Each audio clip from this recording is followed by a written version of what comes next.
Step 1, wake up early, gonna rise with the sun. Step 2, get some good, some food in you. Step 3, think real hard about what you wanna be. Step 4, everybody just do your thing. Wake up, today's gonna be a good day. Wake up, today's gonna be a good day. Wake up, today's gonna be a good day. Wake up, today's gonna be a good day. Wake up, today's gonna be a good day. Wake up, today's gonna be a good day. Wake up, today's gonna be a good day. Wake up, today's gonna be a good day. Yo, set your affirmations, aspirations. I got shit to do, the aftermath of preparation. Good food, good mood, blood in circulation. One step at a time, yeah, that's how you make it. Set a goal you control and the steps you take them. I try to pick one thought, have some concentration. And if I make a mistake, it's called education. I try to do this every day, call it replication. Wake up, today's gonna be a good day. Wake up, today's gonna be a good day. Wake up, today's gonna be a good day.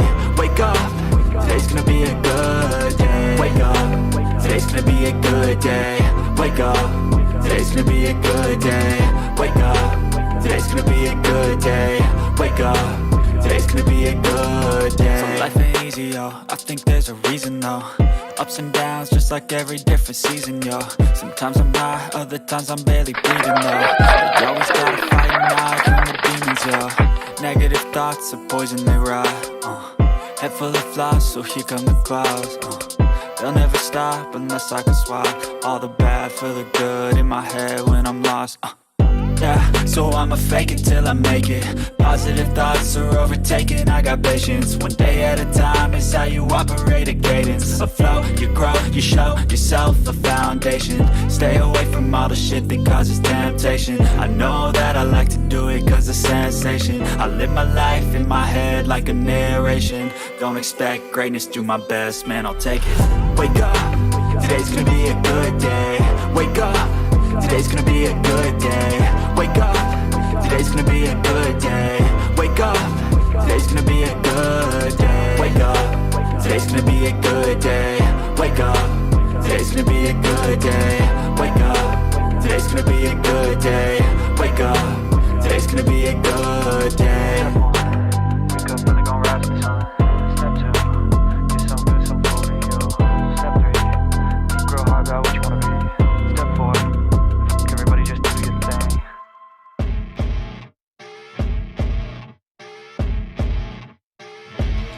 As you wake up in the morning, you want to find the latest, greatest information about criminal cases and have an intuitive conversation about the suspects associated with these cases.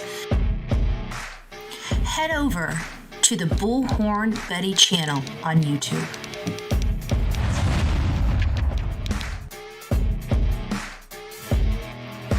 Get breaking news right here on the Bullhorn Betty channel. Welcome to the Bullhorn Betty Coffee Club.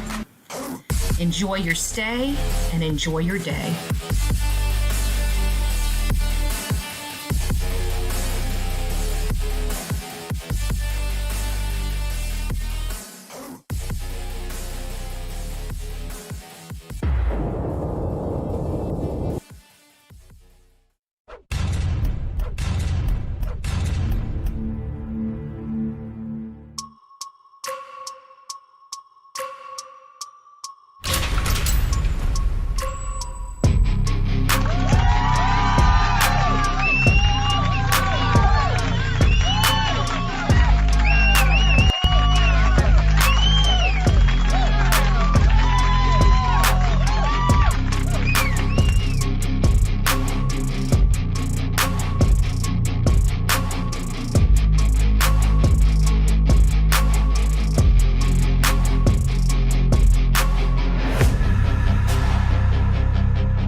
time. It's get up time. It's get up your late time, okay? We're extremely late, and that's okay. I'm perfectly fine with being late this cold morning, okay?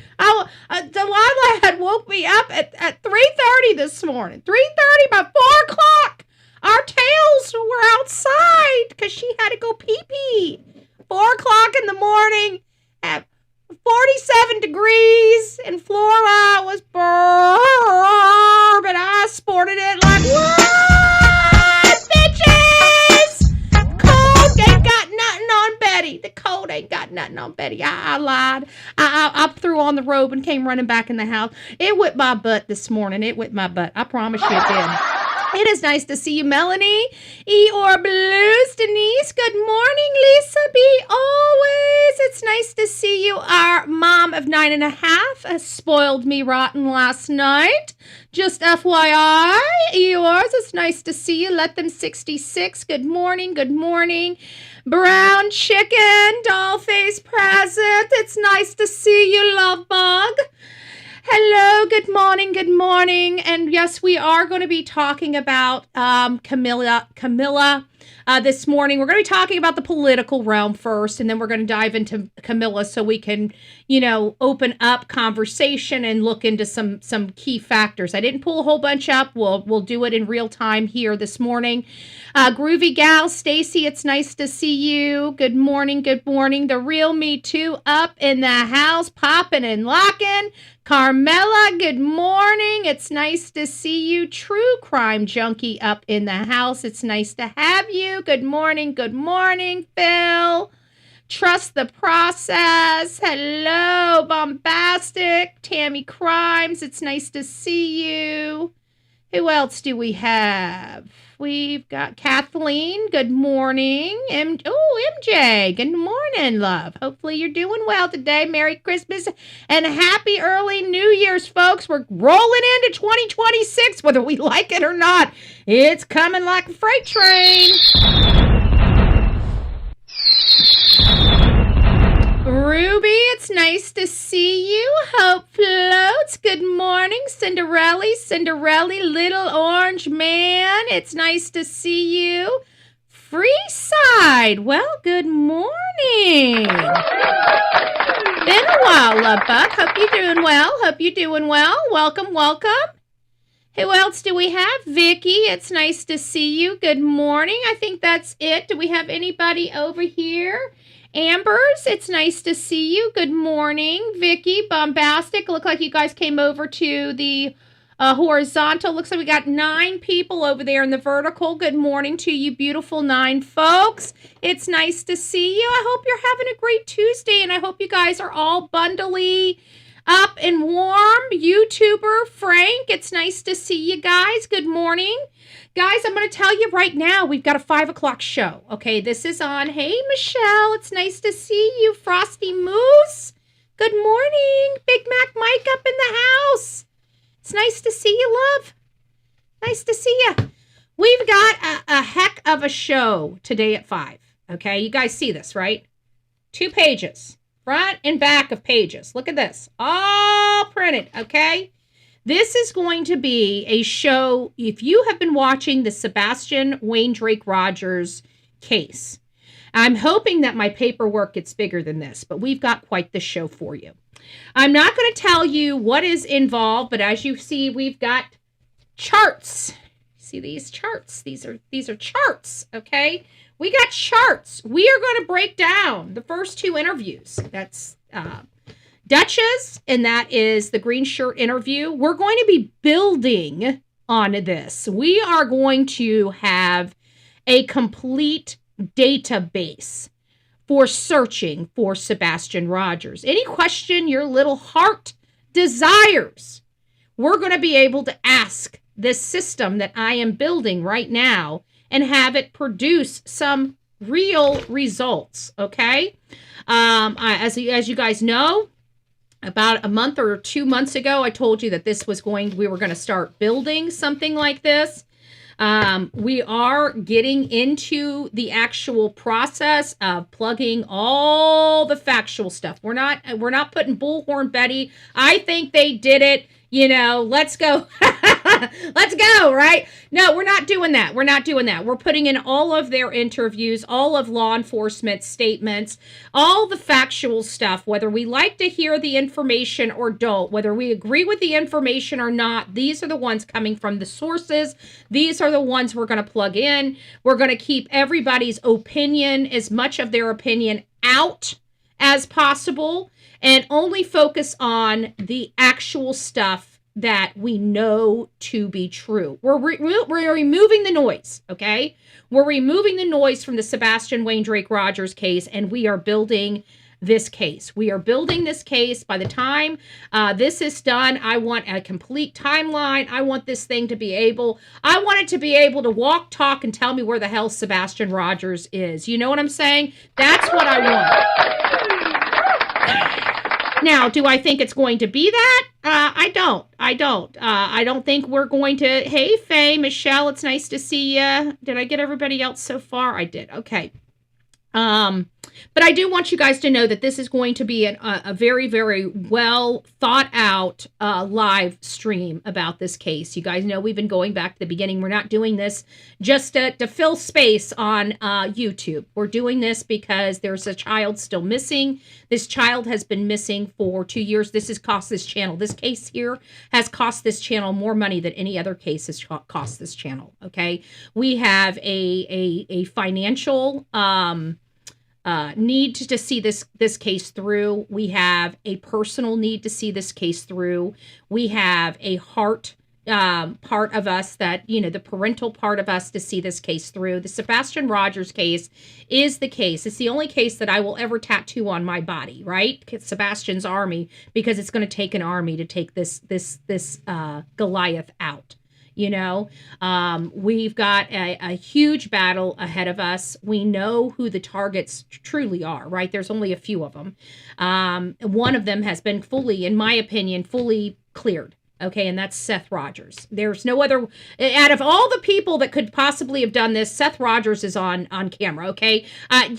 Spare me your BS, okay? I don't want to hear anybody comes here. Hey, Jules, it's nice to see you.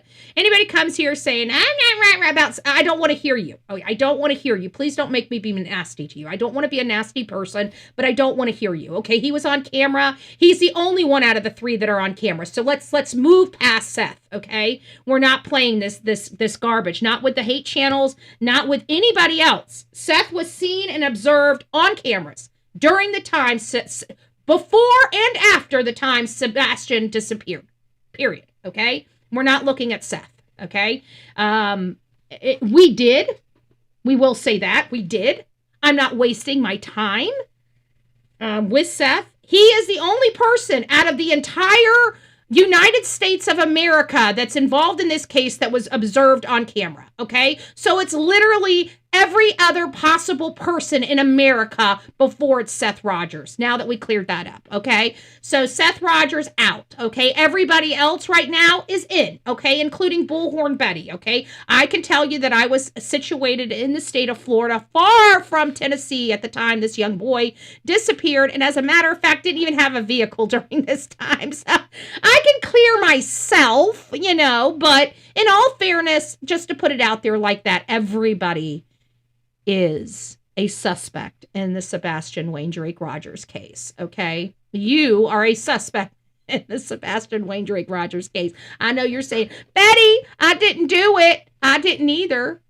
But that's how close we are to being a suspect in the Sebastian Rogers case as Seth is, okay? That's the point I'm trying to make. All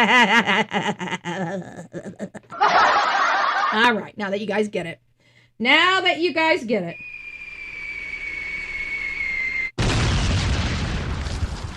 So if you guys want to be a part of this conversation, which again, I'm hoping that this will be a little more meaty by the time we get, because I'll be working on pulling some reports all day today. Well, maybe not all day. I've already pulled this report for the 2 interviews. I may incorporate interview 3 and 4 into it. I'm not sure. I think we're going to do this in steps. So I think it's important that we compare interview 1 to interview 2, and then compare interview 1 and 2 to interview 3. You know what I'm saying? So I think the way I've got it set up to do it, I think is going to be the best way to do it. But if you guys think of a different way to do it that might be a little bit better, easier, whatever, let me know. You can send that to bullhornbetty@gmail.com, bullhornbetty@gmail.com. So that is it for this afternoon. We're not coming back to Sebastian Rogers until we're here at 5 o'clock this evening. So this is going to be a great live. I can tell you it's going to be a great live because I've done the work. I've looked at the work, and it is, to me, it's interesting. It's going to be an interesting conversation for all of us to have, is where I'm going. And it may be so important that I may actually open up the phone lines. We were going to open up the phone lines. Then we went on the 911 calls. I can only handle stuff for so long. And then I'm sure just like you, sitting around for too long, we have to get blood flowing. So I didn't open up the phone lines, and I didn't see Samantha in here. And that was the reason why I was going to open up the phone lines. Today, we're going to be opening up the phone lines because I have a funny feeling you guys are going to have a lot to talk about today. So I don't know how long our 5 o'clock live is going to last, okay? We've got a lot of stuff to go over in that 5 o'clock. It may be an hour. It may be 2 hours. It might be 3 hours. If we open up the phones and you guys are calling in, it could go on. I'm not going to turn the phones off until we get through the calls from all of you guys with questions or your statements, or you just wanting to tell people your perspective. Some of you guys have a lot of stuff that you've been trying to convey to people, and not that nobody's listening, but that nobody's really paying attention to these statements. So now we're going to give you a platform to call in and be able to speak what you think happened to Sebastian, or where you think he might be, or something something like that. So this will be a great opportunity. So now you guys can kind of look and think about what you want and be prepared at 5 o'clock this afternoon. All right, guys. So we're going to start off because I think Camilla's case is going to take us to the end of the show. And we might actually go over our time slot for today to discussing Camilla, because it sounds like there's a lot of people in here with a lot of questions. I'm still new to the Camilla case. I really haven't done any deep dive research. I haven't pulled any reports that I usually pull. I haven't plugged in a timeline. I haven't done anything on the Camilla case, okay? Just to let you know, you guys know our kind of how we do things here. There's a lot that goes into the work that we did. And that's another thing I didn't do. I mean, outside of Melody Buzzard, I did pull reports for her mom, Ashley Buzzard, but nothing really further than that. And I probably should have dove deeper. But again, I was whatever. But this one I haven't done anything with. So we're going to be helping each other out with this case. And I was supposed to go over to my chat yesterday, and I didn't go over to my chat yesterday, so I'll have to do that later today. But we're going to start getting up on this case because, like I said, I was having some mixed feelings about Camilla, and I think some of those mixed feelings are having some pay dirt. So we're going to be discussing those in the second half of this show this morning. So good morning, guys. I'm Bullhorn Betty. Welcome to the Coffee Club. If you don't have your coffee or your beverage, some of you guys don't drink coffee, go grab your beverage and come back and hang out with us for a little bit. We're going to be going over this massive fraud scheme in Minnesota. This thing is really, really a huge and big deal. And not only is it a huge and big deal, it's happening all over the country. But we're focusing on Minnesota because I think Minnesota is the largest in scale. Like, this is fraud. This is historic fraud, historic public fraud. I think that this is so large that I really do believe once we uncover all of the fraud in all 50 states, I think we're going to realize half of our trillions of dollars in debt. What is our debt from people robbing us blind, filtering through our coffers, if you will, stealing from the silos, okay? Nobody can do that except government. Okay, so is there a government involvement here? In my opinion, there is. There is government involvement, and we're going to go to Benny Johnson at the end of this to kind of put a big old bow on where this corruption and fraud came from. And I think it's one person that we've been trying very hardly to not only expel from Congress, but also deport back to Somalia herself, okay? She's a lady that you guys know from Ilhan Omar, married her brother, has been nothing but a fraudulent piece of garbage in this country from the beginning. Even coming over here, she was fraudulent. Her father was fraudulent.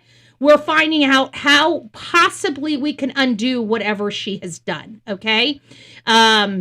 But she's the one that created the law that relaxed the laws to allow these Somalis to rob them blind. She was the architect, okay? I don't find that, I find that strangely coincidental that she's the one that authored the bill that created the system that was able to be pilfered with fraud.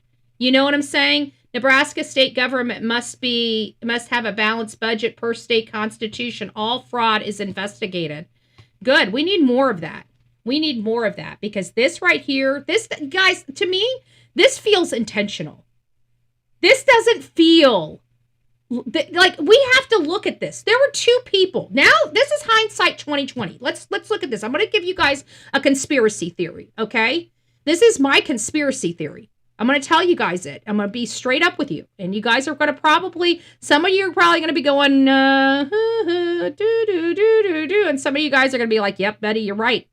Okay, I want you guys to think about this. So during the presidential election, Biden was the one on the ticket. With no vote from the party, they switched Biden and Kamala. It pissed the Democrats off. Like, how dare you just switch a person on the ballot without any due process, any voting, right? That doesn't sound freaking oligarch or what, tyrannical or kings-like, right? Where they just don't even ask their entire party. They just switch from Biden to Kamala. But then it didn't come down to that. Think about the two people that were up for the VP. Josh Shapiro and Tim Walz.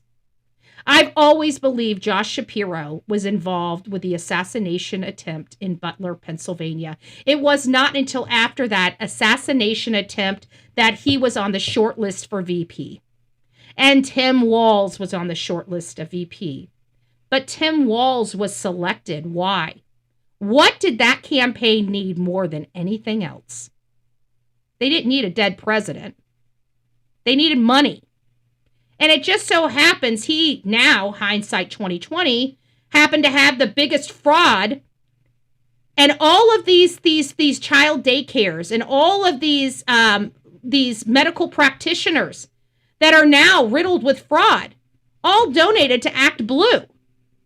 So they were stealing the money from the taxpayers, taking their cut, and then sending the cut over to Act Blue for the party.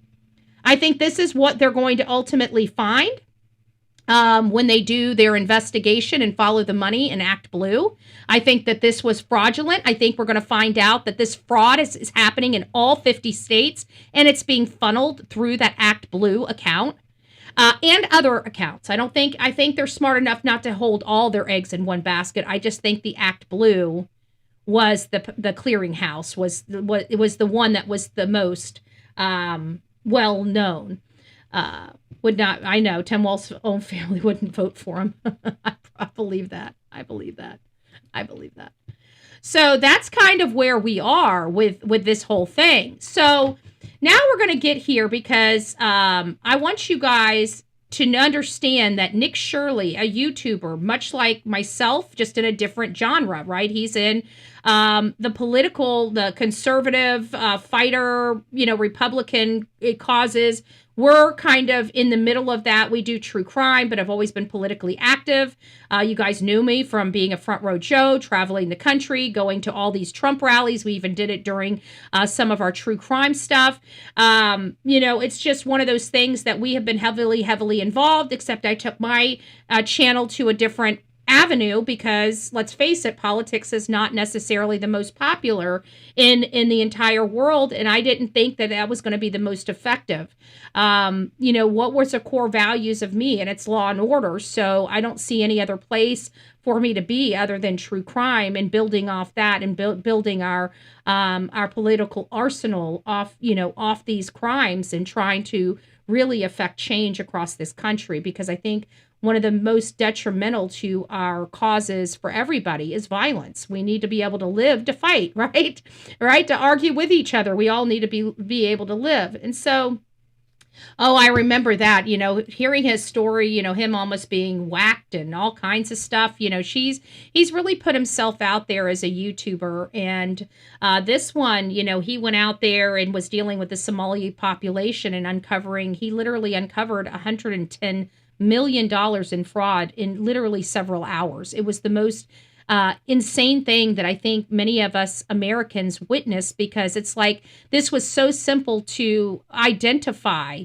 It's hard to believe that our own government couldn't. That a 23-year-old YouTuber uncovered this scam and this con, but the mainstream media, the politicians, the gatekeepers, the auditors, none of them could do it. None of them could do it.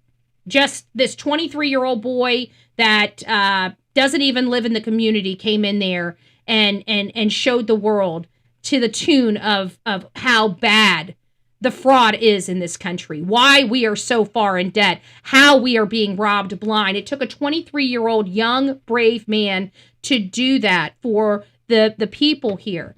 And what we learned was astonishing, and it rocked this nation to its core, literally to its core, to the point that now we've got the FBI going door to door for these fraudsters, door to door. Usually parents, they come like this, drop the kids. No. We just for vanity luncheon. This is the location. This is where everybody comes. Okay. Are there any subcontractors or anything you guys deal with? Like what Say like other businesses that you partner with that you use for a service of any kind, maybe transportation or anything like that? No. We provide. Usually parents, they come like this, drop the kids, they go to work, and then we take care of them. Awesome. And who actually oversees the receipt of those documents?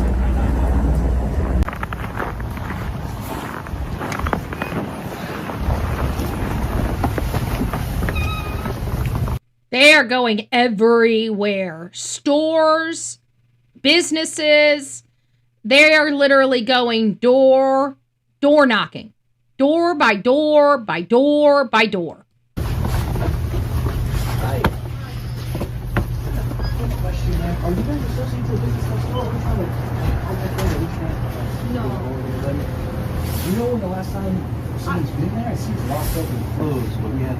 So they found a locked building. They're going to the neighbors saying, hey, do you know anything about this? And they're saying, basically, we don't know. No? Have you seen anybody come and go from there? Yesterday I was working in Jordan. I go around, so yesterday I was not here. Okay. So I'm not sure, to be honest with you. So there you go. They're doing their job. They're doing their job. Into alleged widespread fraud in Minnesota. This is growing. Homeland Security Secretary Kristi Noem sharing this video on X showing DHS officers questioning people at unknown businesses. She says they are going door to door at suspected fraud sites. News Nation's Brooke Schaefer has been following this one for us. So, Brooke, Secretary Noem says these agents in Minnesota, And I just want to make this a point. This should not be the federal's responsibility. Like, this should be the state. The state should not want to be just wasting money. Can you imagine? This looks like it may balloon to $18 billion in Minnesota, folks. The fraud is ungodly. How do you think the Minnesota taxpayers feel? They have to pay the federal government their taxes, and then they pay Minnesota's taxes for Minnesota to literally take a match to all of their hard-earned money and hand it to people that don't even belong in their blessed community for services that aren't even being rendered. It's just a straight con and fraud on the people. And then you know what Tim Walz does? He decides in an effort to get himself a pat on the back to go make abortions literally the day before delivery. I just want you guys to understand that. That's disgusting. A child could breathe at that point. You're talking about murder, in my opinion. Straight up murder. To kind of cover up, to try to make himself palatable for these people. So in order to make yourself more favorable for the fraud, you choose murder. Got it. Part of a broader investigation, and also that apparently more are coming. That's right, Kelly. The FBI has surged agents to Minnesota, and now so has Homeland Security. HSI investigators launched what they are calling a massive investigation, going door to door to suspected fraud sites in Minneapolis yesterday. The agency said the large-scale investigation is targeting, in part, fraudulent daycare and healthcare centers. It follows that now viral video posted just a few days ago where YouTuber Nick Shirley visited nearly a dozen allegedly empty childcare centers, reportedly getting millions of dollars in state funding. Empty. Millions of dollars in state funding. Look at it. They even have it painted for kids, knowing damn well not one child is going to be in there. Video has garnered the attention of millions online, and it comes as federal prosecutors had already said the amount of Medicaid and federally funded fraud they are finding in their state is staggering, potentially totaling at least $9 billion. I am hearing that it's going to skyrocket up to almost 18 billion. That's a B, folks. $18 billion. And that's what they're finding. Now, you know damn well there's going to be a lot that they're not going to be able to find or prove at this rate. We know that. This is what they can prove. This is what they can prove, folks. Stretching as far back as 2018. News Nation has been covering this for months from Minnesota. To date, more than 90 people have been charged or convicted in multiple fraud schemes. Our sources say many are Somali Americans. Of course. Republican lawmakers in the White House, they are calling for accountability this morning, many continuing to criticize Minnesota Democratic Governor Tim Walz. If you guys are in Minnesota, you need to be joining on the bandwagon and calling for this piece of shit to be removed. I don't care how you vote. I don't care who you vote for. I mean, I do. Obviously, I'm a political activist and advocate, but at the end of the day, you do you. But you cannot have this in your state. I don't care if you like this guy or not. He is a failure on the most massive scale, historic failure. And I guarantee a lot of that money went into this man's pocket right here, along with Ilhan Omar. She went from being negative $45,000 in debt to having over $30 million in 1 year. And she is the one that wrote the bill to deregulate. Don't tell me she is not a part of this fraud. Some calling for him. People have turned a blind eye because they're scared of being called a racist. You guys have got to wake up. I don't give a rat's ass what people call me. You guys have watched me sit up here and be called every name under the sun for the way I speak, the way I talk, the way I act, the way I believe. It still hasn't changed one fiber of me. Not one fiber of me. Remember, sticks and stones, folks. Sticks and stones. To resign. Walz says he has worked for years to crack down on fraud. Meantime, Attorney General Pam Bondi says the Justice Department is now working with multiple federal agencies to, quote, unravel this scheme. Kelly? Yeah, it seems like this may have tentacles elsewhere, too. What is this? Tentacles elsewhere, my ass. It's all, this is the tip of the iceberg. This kind of construction is going on in all 50 states. So if you're not seeing arrests like this, then your politicians aren't doing their job. There is this fraud. I know it. I think my community is pretty sharp, right? I don't think that this stuff's going on. And my sheriff made big news for the arrest on EBT fraud here in Manatee County. Some of our top, political X accounts posted him. I was surprised. I even made statements on X like, this is my sheriff, Great job, guys. Hey, Stanley, it's nice to see you. I haven't had my lips to a bullhorn in years. That's not necessarily true. I was just did a protest in North Carolina at the beginning of the year. What do you mean years? I had my bullhorn then. Actually made the news. Met Penn Badgley out there. Big name guy. If you guys don't know who Penn Badgley is, he's the actor in You. We did a project together out there. Yes, Shirley did. And that was at the beginning of 2025. And we're doing another one in February 2026 for Sebastian Wayne Drake Rogers. I haven't changed at all. What had happened is I had legal expenses. It kind of hampers when everybody's got to raise money, thousands and thousands of dollars for legal expenses. It makes it kind of quite difficult, for travel. Where's the money coming from for travel when you got $30,000 in attorney fees? So I can tell you, dear, I have not changed, not one bit. Trust me. Many people fear Bullhorn Betty coming up, right? They don't want me there because they know I will rock their world. I make people climb walls when I'm out on the job. I do very well. I use the law for my benefit. But you're right. I haven't been out in like majorly in a few years, but don't think I haven't. I've done several. I do protest every year, every single year. There's not one year that my bullhorn does not come out and see the light of day. I can promise you that. We haven't stopped since we started. We just did a little more back at the beginning. That's all. But let's face it. Jonathan cheated on me for a year, and Olivia's wanting to start her life. She's 25 years old. She needs to start her life at some point, So let's just face it. I mean, things change, and so does everything else. What else do you want? State now saying, Brooke, about these daycares that viral video reportedly exposed and the fraud also that they're accused of. I'm not sure if I am willing to say that one's blank screen. Minnesota Department... That sounded a little too personal. Just FYI. Saying, Brooke, about these daycares that viral video reportedly exposed and the fraud also that they're accused of.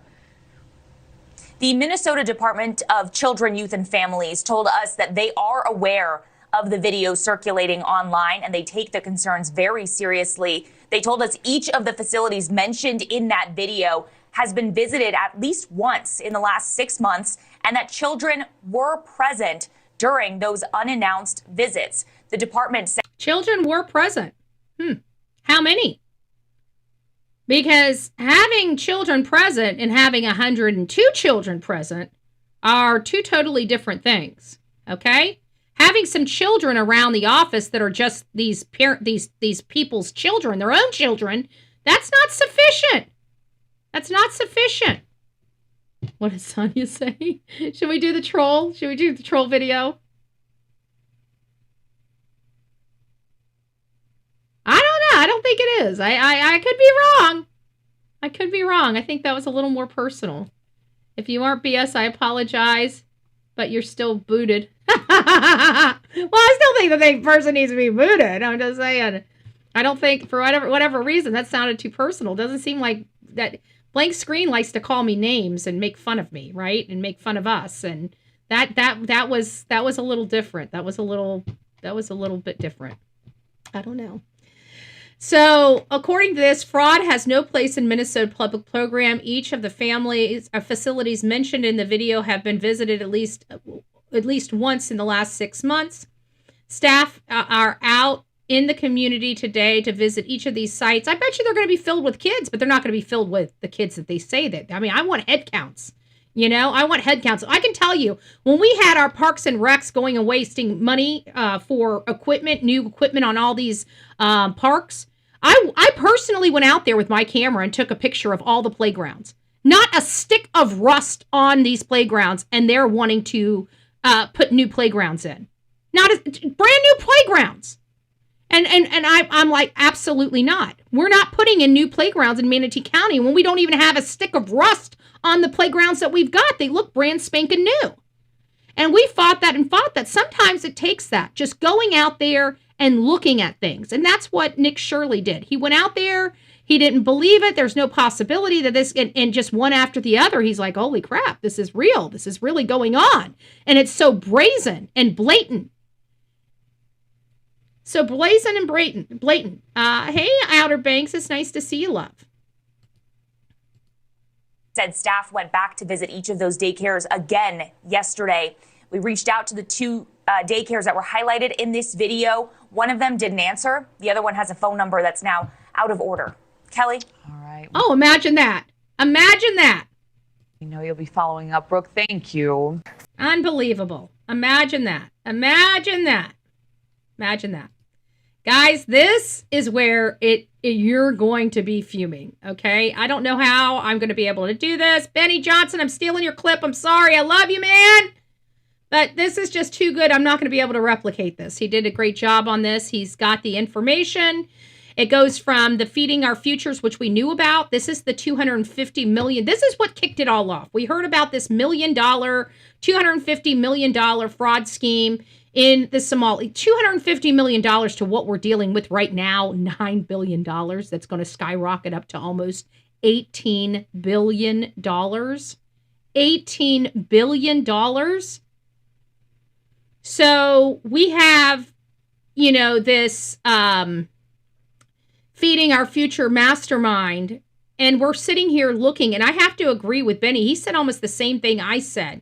These people are coming from dirt floor countries. They have no records in their countries. They have no educational system in their countries. And you're telling me that a bunch of these knuckleheads that are half inbred, and I'm not saying that to be disrespectful. It is the truth. These people, things that we look down upon that's illegal in the United States, they do over there in their country. Okay? I'm not making, hey, hot damn, it's nice to see you. Okay? I'm just saying.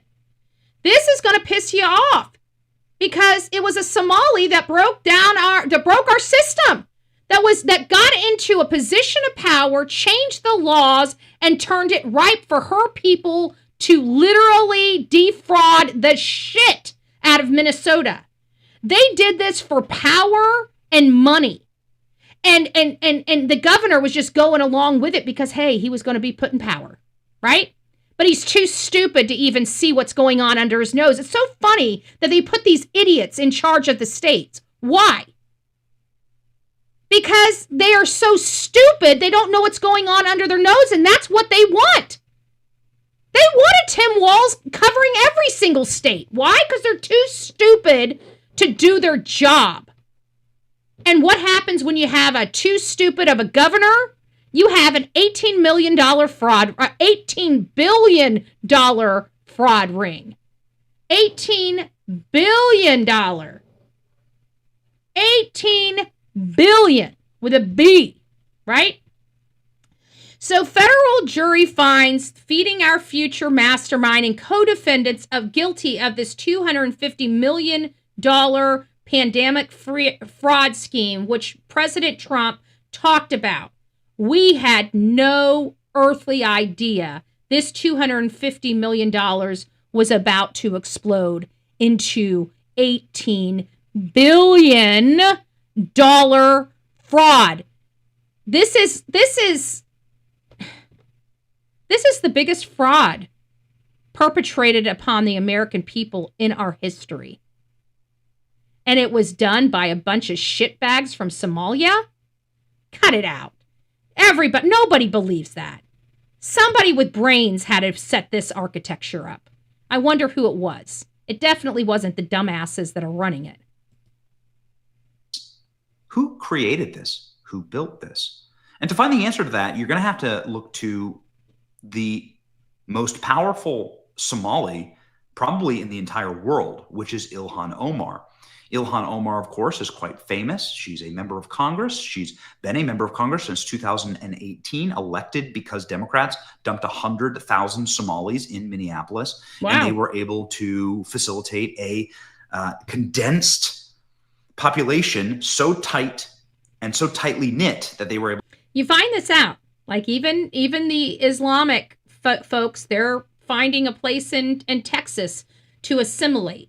They're finding a place in Dearborn, Michigan to assimilate, right? To get there and get their people together and start Sharia's law and make their own living ecosystem where they don't even have to deal with the American people. That is not happening. I'm going to let you guys know that right now. We're aware of it, and we're doing everything we can to fight it. Able to get one of their own into Congress. And she represents not Minnesota, but Somalia. And there's also some very curious things that are happening with Ilhan Omar and her net worth. And we're going to investigate that today. You see, Ilhan Omar entered Congress in the year 2018. She's received a congressional salary of $174,000 a year. Now, that's taxed. And of course, there are expenses that come with that. And so Ilhan Omar, you would assume over the last 7 years, if she saved every single penny after taxes, she'd maybe have $100,000, a couple $100,000 net worth. She entered couple $100,000 net worth. Okay, he's about to explain it. She came in negative $45,000 due to student loans. Negative. No money. This lady was the brokest, poorest member of Congress. Give me a second.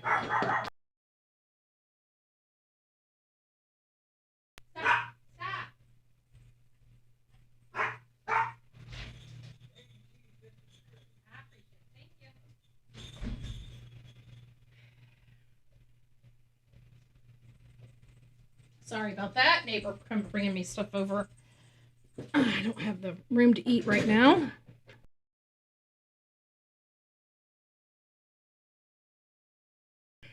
Sorry about that, guys. So she was the poorest person in Congress, and now he's going to tell you that she has upwards of $30 million. Let's go back just a tad. After taxes, she'd maybe have $100,000, a couple $100,000 net worth. She entered Congress, by the way, as one of the poorest members of Congress. She had a negative net worth of $45,000 due to student loan and other debts. And so where is she now financially?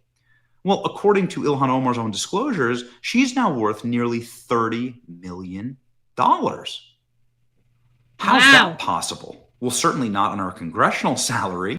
How much of this $18 billion fraud scheme wound up in her coffers? How much of this money wound up in her coffers? It looks like her cut was about $30 million. Who were the other players? Who else got a cut of this money? I guarantee it had to have been Tim Walz, because I'm hearing entirely too many people said that they have reported this directly to Tim Walz, and he turned a blind eye. But Ilhan Omar, if you want to start digging, you'll find that it was her who wrote the bill called the Meals Act that facilitated all of the fraud in Minneapolis.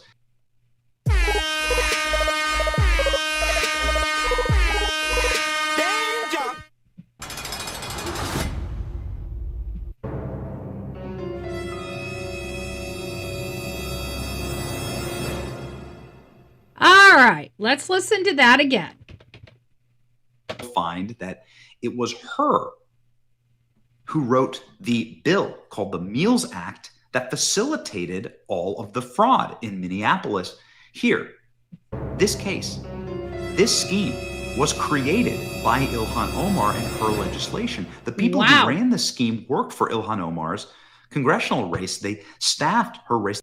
Oh my gosh, they staffed her race. They worked for her. The masterminds.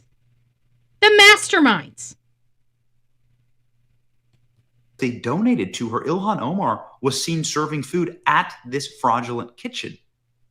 How much of this money was kicked back to Ilhan Omar? How much of that $500 million of stolen taxpayer money ended up in her pockets? And how did they do that? Because, you can't just report that you stole a bunch of money from the taxpayers. Well, this is very interesting. You have to look at her husband.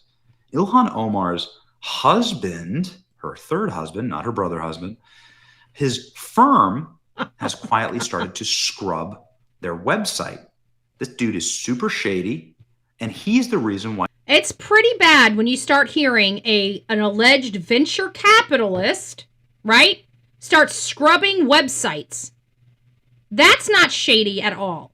So you've got a woman that went into her state, changed her state law to create a pocket ripe with fraud for Somalis to go in there and create fraudulent businesses to extort and fraudulently take money away from Minnesotans and their programs to help Minnesotans. She did this.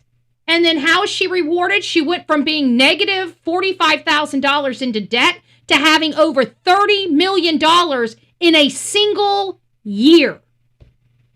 From 2018 to 2019, she and her husband acquired $30 million, or it was 19 to 20. I can't remember.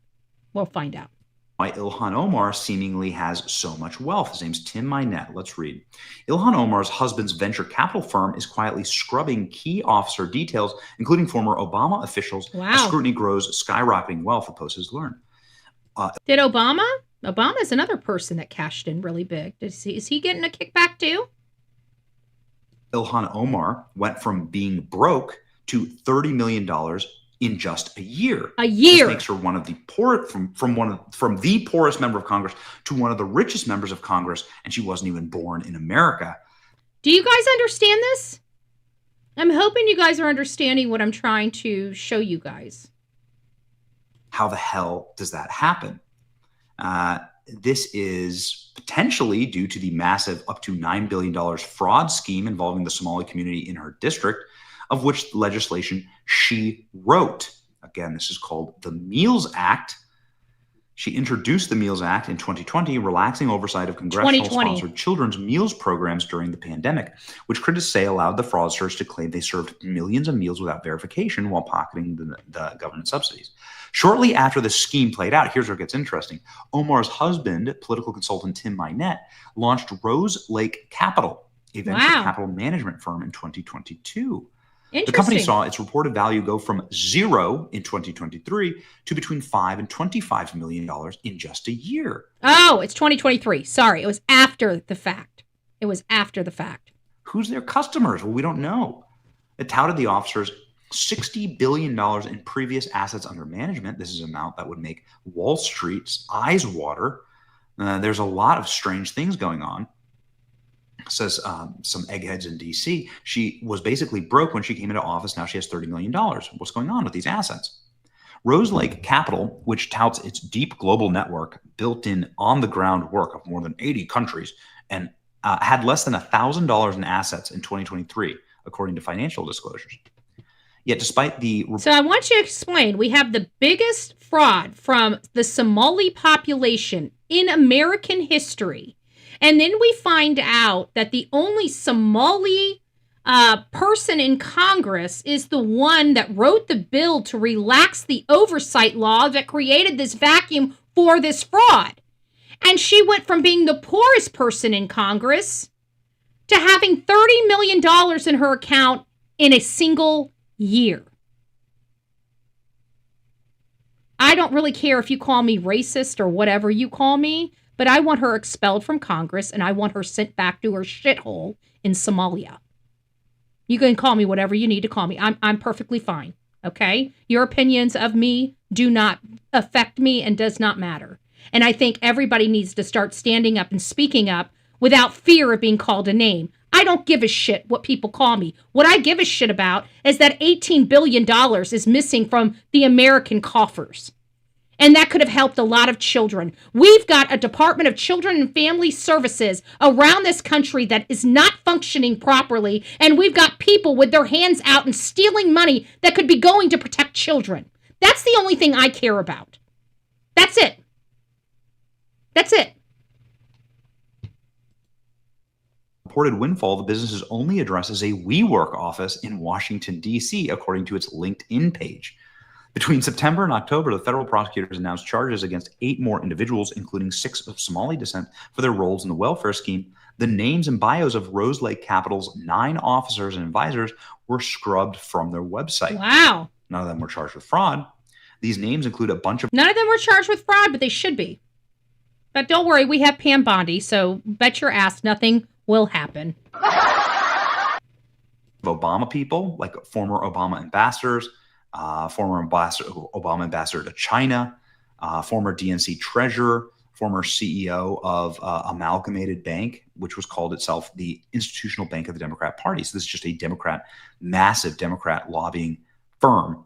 Meanwhile, Minette's other businesses in California, a California winery, which previously faced fraud allegations, was declared a failed venture in 2023, suddenly worth between $1 million and $5 million in 2023. So they had if you guys don't understand what that means they bought a property, it didn't produce, it ended up being flat. Obviously, the ground was bad, the grapes were bad, whatever the winery was, it was a dud. It was a dud of a sale, and then all of a sudden, boom, in one fail swoop, it went from a worthless piece of property to suddenly worth $1 million to $5 million in 2024. That doesn't typically happen. 2024, a windfall of 9,000%. The winery, a little on the nose here, The Devil's Lie is the wine that they were making. Yeah. Well. The fraud case involved a wine investor suing Minette in October 2023, accusing him of swindling him out of $900,000, fraudulently misrepresented. Swindling. There's a lot of swindling and a lot of theft around Ilhan Omar and her camp. The wine company that was a legitimate company. It was not a legitimate company. The case was settled out of court. The winery, called E. Strew Crew, at some point around 2022, promoted a line of wine, The Devil's Lie, with a prestigious California winemaker, saying that she abruptly stopped getting paid in 2023.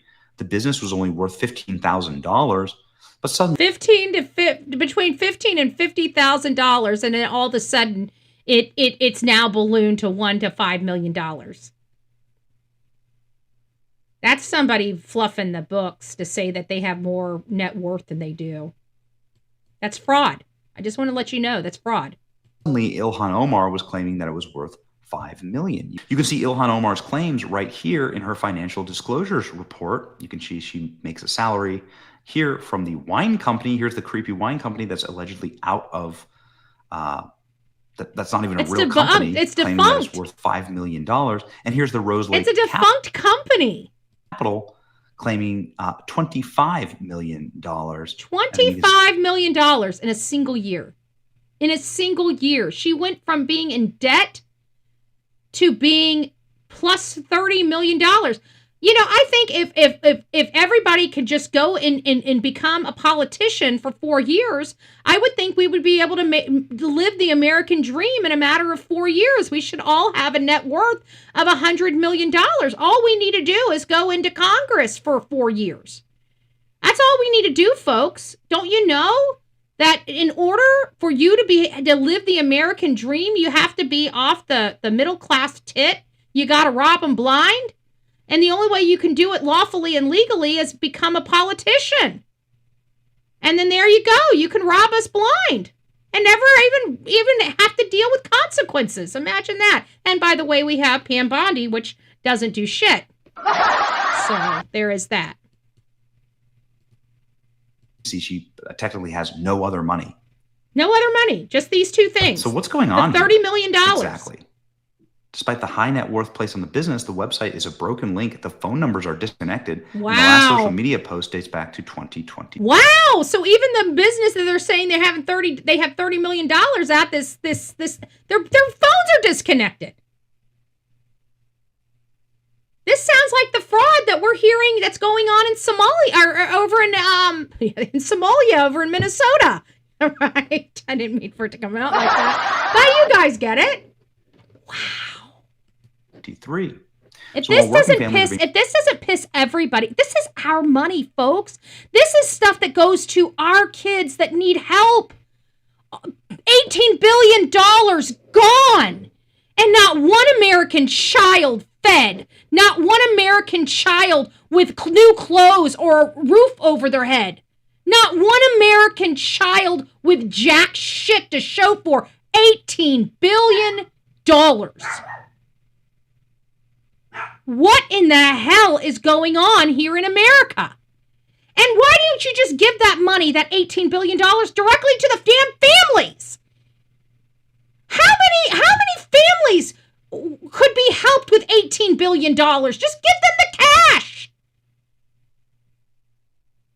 Why not give them the cash?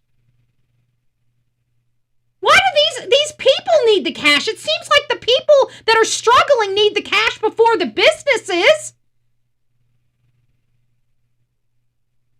Give them vouchers. Give the people vouchers. They hand a voucher over when the service is completed.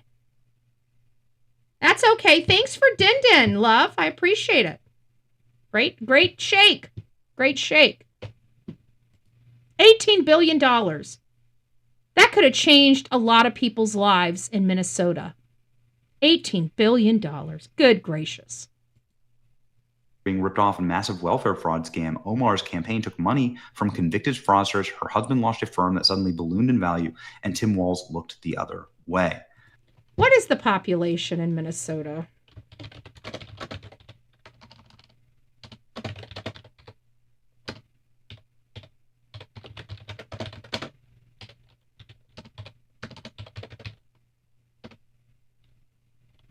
$5 million.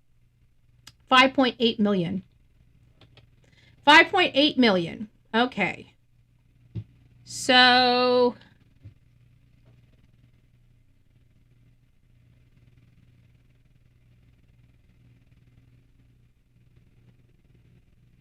if you have 5.8 million residents in your state and you have an $18 billion surplus, how much would each individual person receive of the $18 billion?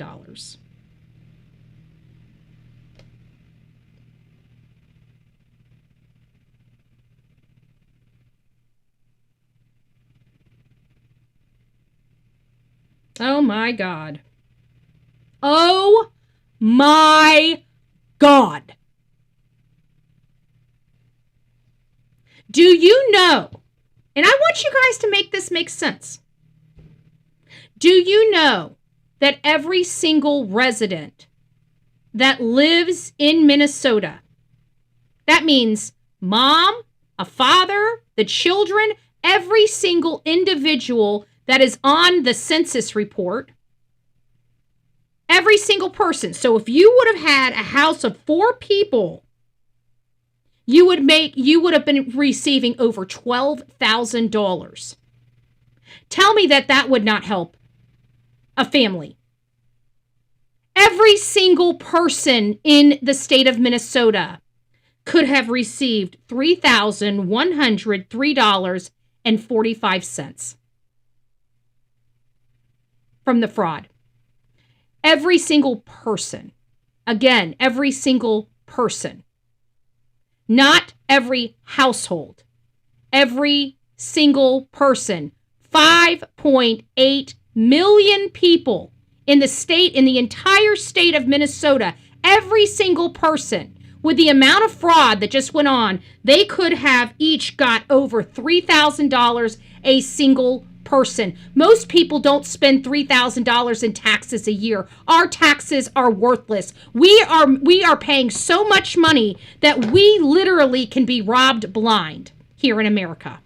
That's how much we have, so much money pouring out of our coffers that we pay so much taxes that our government can literally mismanage tens of billions of dollars in theft. And no one is 90 people right now are being held accountable. 90 people, and you know damn well you've got hundreds, if not thousands of people involved in this theft, including high-level politicians and bureaucrats. I just wanted to put that out for you. Every single person in Minnesota, every single person, every single 5.8 million residents that live in Minnesota could have received over a $3,000 check just on the amount of fraud we've uncovered so far. It might be possible that they could receive a $20,000 check, every single person, by the time we're said and done. My friend lived in Minnesota and left due to the Somali population taking over. What a shame. What an absolute shame. And can you believe that people want to sit there and call us racist for speaking the obvious? Okay, well, call me a racist if it makes you sleep better at night. When she first took office, the left-wing squad member declared her net worth was a negative $25,000, Wow. negative $65,000, claimed no assets, and she was carrying student debt and car debt. Now Omar's assets have skyrocketed up to $30 million based on her last disclosure, just months after a congresswoman dismissed claims that she was a millionaire. Her links to the Minnesota fraud schemes have also started to shed light on where she may be getting her money. Oof. Wow. Wow. All right, guys. I think you guys got the gist of what we're discussing here. Okay? This is, yeah, no. This is serious. This is entirely a very serious situation, and we know if it's happening in Minnesota, it's happening in every single one of our states. Okay? This that we're dealing with right now is literally happening in every single one of our states nationwide. If you guys want to do yourself a service, now would be the time to start finding the fraud yourself. Each and every one of you guys can go out into your own communities and find that business that never has anybody there. That's a doctor's office, that's a daycare, that is a transportation company. You guys can be being your own little detectives. Now is the time to do that. Without a doubt, now is the time that we must stand up. This is, guys, we found $1 trillion in fraud. We're $36 trillion in debt. We only need to find 36 more of those, and we have just realized our entire United States debt is for fraud. We've already found 1/36 of our debt in this country. Right now, as of today, $1 trillion have been stolen from us. As of right now that we know of 100%. $1 trillion. And again, we're $36 trillion in debt. We just took one of those $1 trillion away. And if we can do that in a matter of a year, think about how much more there is going on in this country that we have no earthly idea about. And guess where this money is going? Do you think it's staying here in the United States? Do you think our hard-earned money is staying here in the United States? No, it is not. No, it's not. It makes you wonder how in the hell George Soros is getting his money. Is it beyond him to rob countries? I don't think so. He needs to be expelled from this country and never allowed back in here. And we need to 86 him to the point where anybody that does business with him is booted as well or goes to jail. He is a threat to America. George Soros and his team are an absolute threat to America. They should not be able to give any money for our country. If they own anything, they need to be bought out or sent back. I don't care. George Soros and his family needs to leave this country. I don't want anything to do with them. All right, guys. So this is why most of you guys are here. We're coming up on Camilla Oh, good gracious. Why do I always screw up this girl's name? I am so sorry. Camilla Mendoza. I don't know why I screw up her name, her last name, for whatever reason. I just doesn't want to spit out Mendoza. Hey, Common Sense. It's nice to see you. Happy Cappy. I don't think I said hi to you either. Good morning. It's nice to see you, Faye. Tulips. Good morning. Bugsy. It's nice to see you. And who all else is over here on the vertical stream here? We got CK. It's nice to see you, love. I hope you're doing well. Who else do we have over here? Dreaming of blue skies and sandy beaches. It's nice to see you. Witchy chick, it's nice to see you. Good morning, ladies. I hope you guys are doing well. I hope you guys have enjoyed the show so far. Please don't forget to hit the thumbs up button for me. If you'd be kind, if you guys would do it on both of them, it'd be great. If you can do it on the vertical and the horizontal, I'd love you for that. I love you for that. I appreciate it. I appreciate it. As you guys can see, there's a lot of emotion here when it comes to robbing the American people blind. And why is it? It's because we're on the true crime genre. And while our true crime genre, you know, we really believe in our system. We know our systems are really screwed up. We're trying to change our system. But when we hear about $18 billion and know that that could have went to help save a child, that could have went to help, you know, help a family that's struggling, that could have went to send an addicted parent to go get clean. You know, you look at all of the things that this money could have done to help America, to help American people, to help American families, to help people in Minnesota and abroad. And then you find out that this was all littered, stolen from us, so somebody could drive around in a BMW and take those you know, vacations and have that jewelry and have that nice house. And meanwhile, the American citizens that are struggling, that we sit here and get this money to help, are still going without help. We look at that. It angers me. It angers me that I feel that somebody probably lost their life because of this fraud. This was life-saving money that could have helped someone. And it was stolen from them. It was stolen from the people that needed it the most. And instead of this, the politicians standing up and taking accountability and responsibility, they pass the buck like cowards, like pieces of shit. Tim Walz is a piece of shit. The Democrat Party has turned into a piece of shit. I'm sorry, it has. I know that there are great Democrat people. I know great Democrat people. Okay? There's a lot of great Democrat people that I love. But your party is turning into a freaking hotbed of crime and corruption and murder. And if you guys don't want to see it, that's fine. We'll just keep exposing it on our show until you get a clue. Until you get a clue, please. This is killing people. This is killing Americans. We need you guys to step up. We need to quit fighting. Let the politicians fight. Let's fire their asses. We need to get our shit together. This is starting to affect our families and our way of life and our children.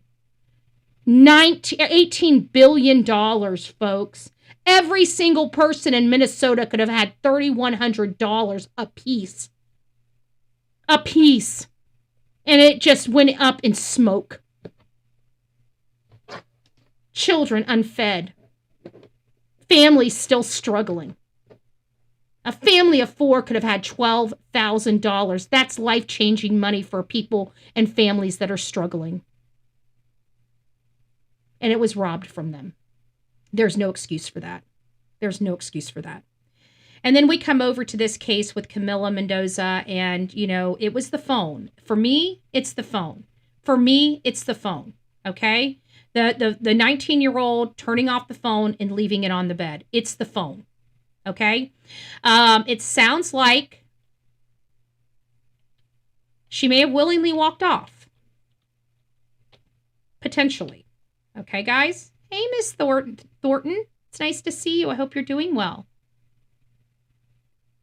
So let's get started on this. This is interesting. So now they're starting to think that the Texas teen might have disappeared on her own volition. And we started talking about that yesterday, that this was, you know, kind of middle of the road for us, that there's, you know, some things that are making us doubt this whole situation of her, you know, being abducted or some foul play happening to her, because, and we specifically identified the phone as being kind of the nuance, if you will, as to why we couldn't get over the fence. You know, it could be an abduction, but it could be she walked off by herself. Now we have to remember Kata Scott, because it sounds like Kata Scott went to meet Keon King willingly, but she ultimately lost her life is this the same type of situation that we were dealing with Kata Scott? And if it is law enforcement still taking this seriously? Because just because she willingly walked off doesn't mean that whatever happened to her from that point forward, she willingly wanted to happen to her. So we have to kind of balance this case here. Hey, D Mysteries. I hope you're doing well, love. Good morning. Good morning. So let's hear what the new information is. This is just like a 3-minute clip from News Nation. Hopefully it enlightens us. Well, where is Camila Almos? That is a question many are still asking this morning as the search for the missing teen ramps up now, nearly a week after she was last seen leaving her San Antonio, Texas home on Christmas Eve. I'm still not feeling good about this case. I will be honest with you. With her walking away willingly or not, or on her own volition, I still, I mean, a week gone, guys, this really does have a lot of Kata Scott vibes to it. It does. I'm not going to lie.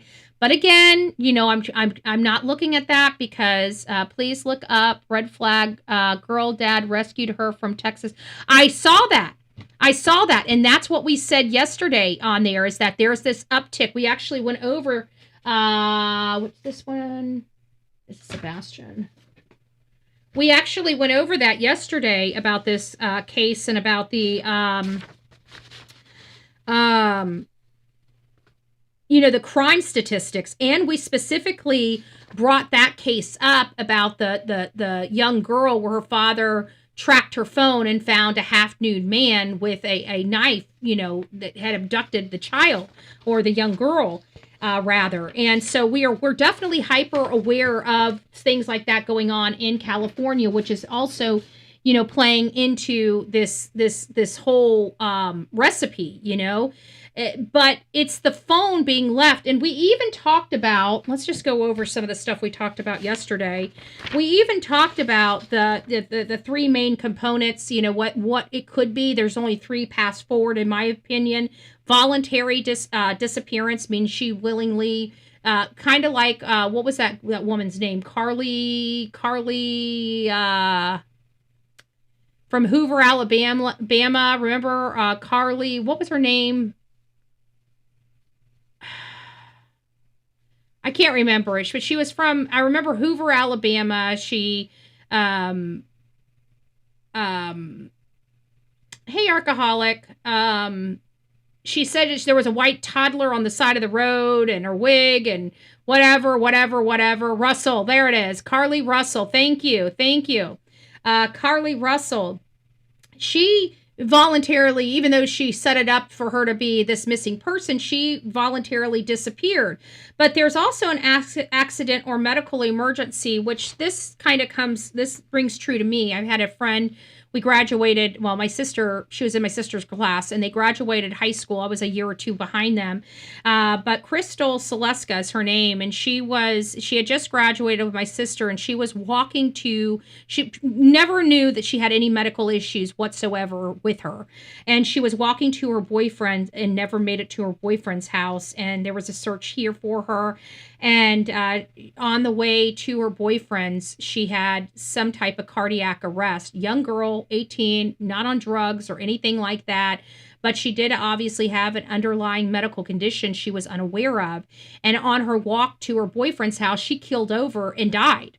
And so it was a medical emergency that she lost her life. And then, of course, there's the criminal involvement, which could be a combination of, voluntary disappearance or an abduction. Because just like Kata Scott, she could have voluntarily disappeared, but walked right into a threat, into a peril that, cost her life or something else.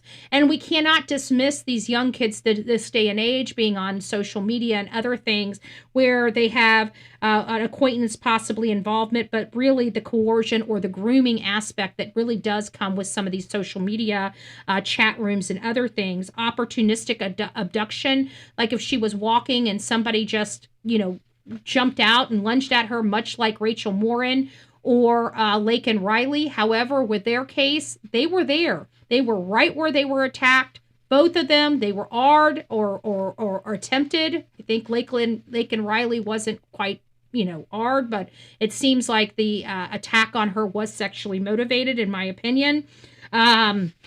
And then, of course, there is an uptick, especially in California, in Texas, and other states that have a high illegal population. There is the risk of human trafficking. And this is an area that is ripe for those, all four of these possibilities that investigators may be considering when covering this case. But we're learning here that they're saying that she disappeared on her own volition. So that's just kind of bringing you guys up full circle to where we are right now. Steve. Now the FBI is getting involved in the search to find her. Mills is following this one for us. So Mills, investigators releasing this new video, they say may be the last time anyone saw her. That's right, Kelly. This is a race against time to find Camila Mendoza Olmos, who hasn't been seen since Christmas Eve morning around 7 o'clock, and investigators releasing new video, dash cam footage that appears to show Camila on foot on the left side of the screen here, walking down the road about 2 blocks from her home, apparently alone. Okay, so that's good. But what I am noticing is what I'm seeing in this footage right here is the same that I saw at her car. Okay, you can't tell. It looks like there's black pants on it, but this is exactly the image that I saw at her car. I know that there's been multiple people saying it doesn't look like the same image. It doesn't look like this. And sometimes that does happen with grainy door cam, different other type of CCTV footage. I mean, look at this dash cam footage. Not very crystal clear, in my opinion. I think my dash cam footage is much clearer than this, but we don't know until we pull it out and look at it. But this is not very clear, but you can see the grainy makeup of an individual right here walking, and you can clearly see that they're in dark colored clothes, which is what I did see right there at the car. So, you know, after seeing this and seeing the car, I know that some of you guys are still going to dispute that was her at the car, but I believe it was her at the car, not some phantom third person. Okay, just FYI, just my opinion so far. It may change. You know, this is a very new case. We're just diving into it. There's a lot of fact finding and a lot of gathering, and I'm balancing working 2 different cases right now because I'm still tearing apart Sebastian Rogers' case. And I'm still trying to learn this new case, which is grabbing my attention for the obvious reasons. It does look like she did leave. She's obviously not with anybody. But one thing I am noticing is she looks like she's on a road that could be busy.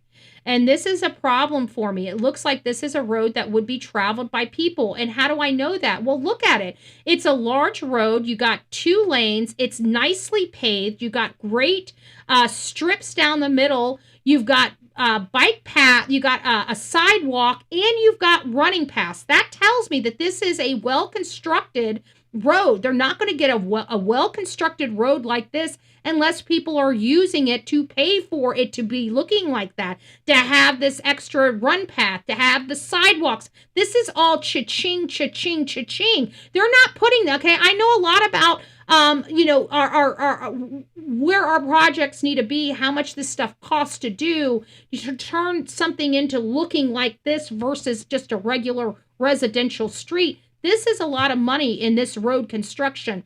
And why am I spending so much time explaining this to you? Because it looks like that people would be driving just by this. They would see her walk, and we know that if somebody sees her, as beautiful as this young lady is, going straight up and turning around and following her. We can see that happening. We can see that happening. I can see that happening in this makeup here. I could absolutely see that happening. So just FYI, where I am with this. Betty, she walks on the bicycle lane. Was she not walking on the sidewalk? No, she's in the bicycle lane. She's walking in the bicycle lane because she's probably running. And if you know anything about, people are very, very particular. A sidewalk is not for running. It's for walking. A bike path is for, in my opinion, for jogging, and I don't know why they do that, but she is on the road. She is in the bike path. She is not on the sidewalk. That would make me believe she's not really taking a leisurely walk as she is probably running. Sheriff Javier Salazar says She looks like she's walking. And it doesn't look like she's in the bike path. You know what it looks like? It looks like she's walking on the curb. Can't say with 100% It looks like she's walking. This is Camila, but the video appears. No, she's on the side. She's on the walk path here, or the bike path here. So let's go back to this. Let's listen to this. Morning around 7 o'clock, and investigators releasing new video, dash cam footage that appears to show Camila on foot on the left side of the screen here, walking down the road about 2 blocks from her home, apparently alone. Sheriff Javier Salazar says that they can't say with 100% certainty that this is Camila, but the video appears to show a pedestrian wearing the same clothes she was last seen in. Earlier, they say that Camila was captured on security video just before 7 a.m. Christmas Eve outside her home, appearing to search her car, wearing a black North Face, baby blue PJ shorts, and white shoes. Investigators say that they're looking at all possibilities. You know, she could have just disappeared on her own volition and just wanted to get away, gather her thoughts. That typically, again, we have the Carly Russell. Did she have any type of breakup? Was she looking for attention? It just doesn't seem like that's the case. And again, you cannot, she was not running. I looked at it. She was walking. But again, one of the things that I don't like about this is that she, isn't alone. She doesn't look like it. The one thing that's got a problem for me is the phone being turned off, especially when she walks all the time with her phone. And I don't know anybody that's going to exercise without music.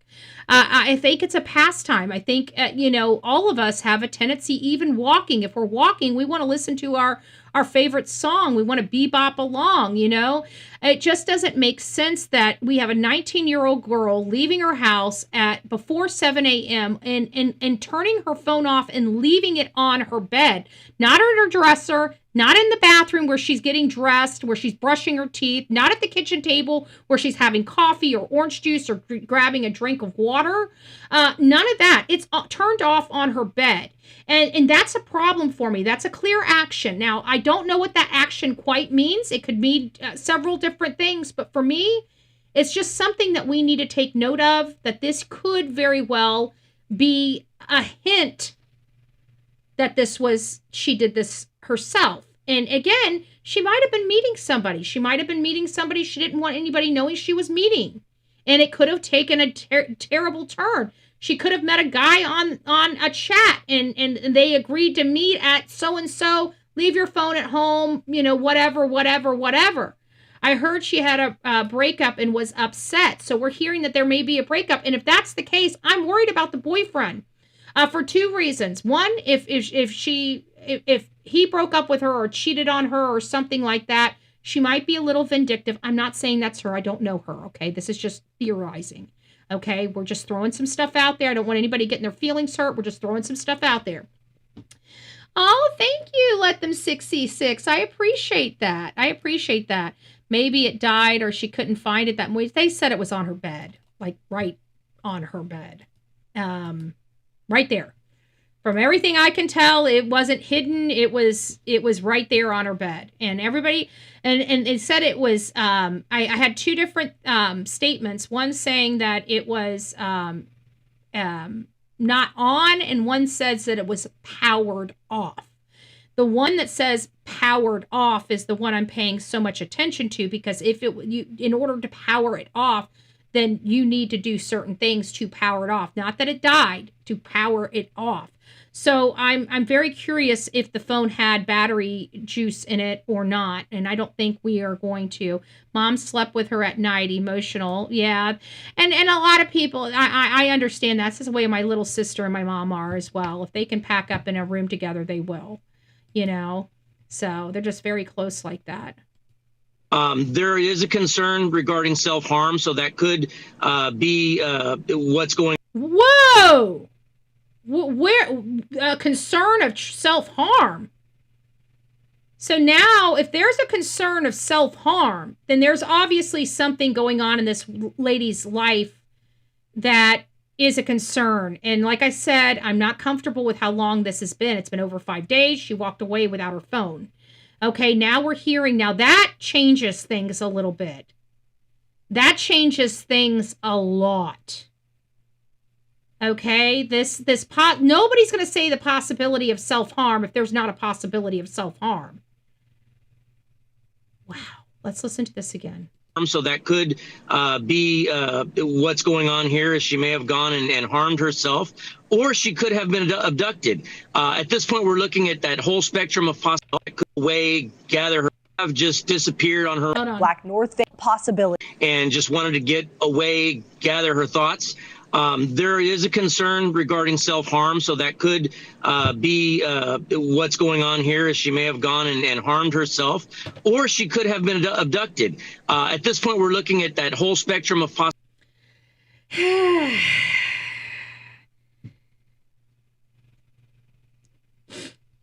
I don't like how they threw that in there, because that was never anything anybody had discussed previously.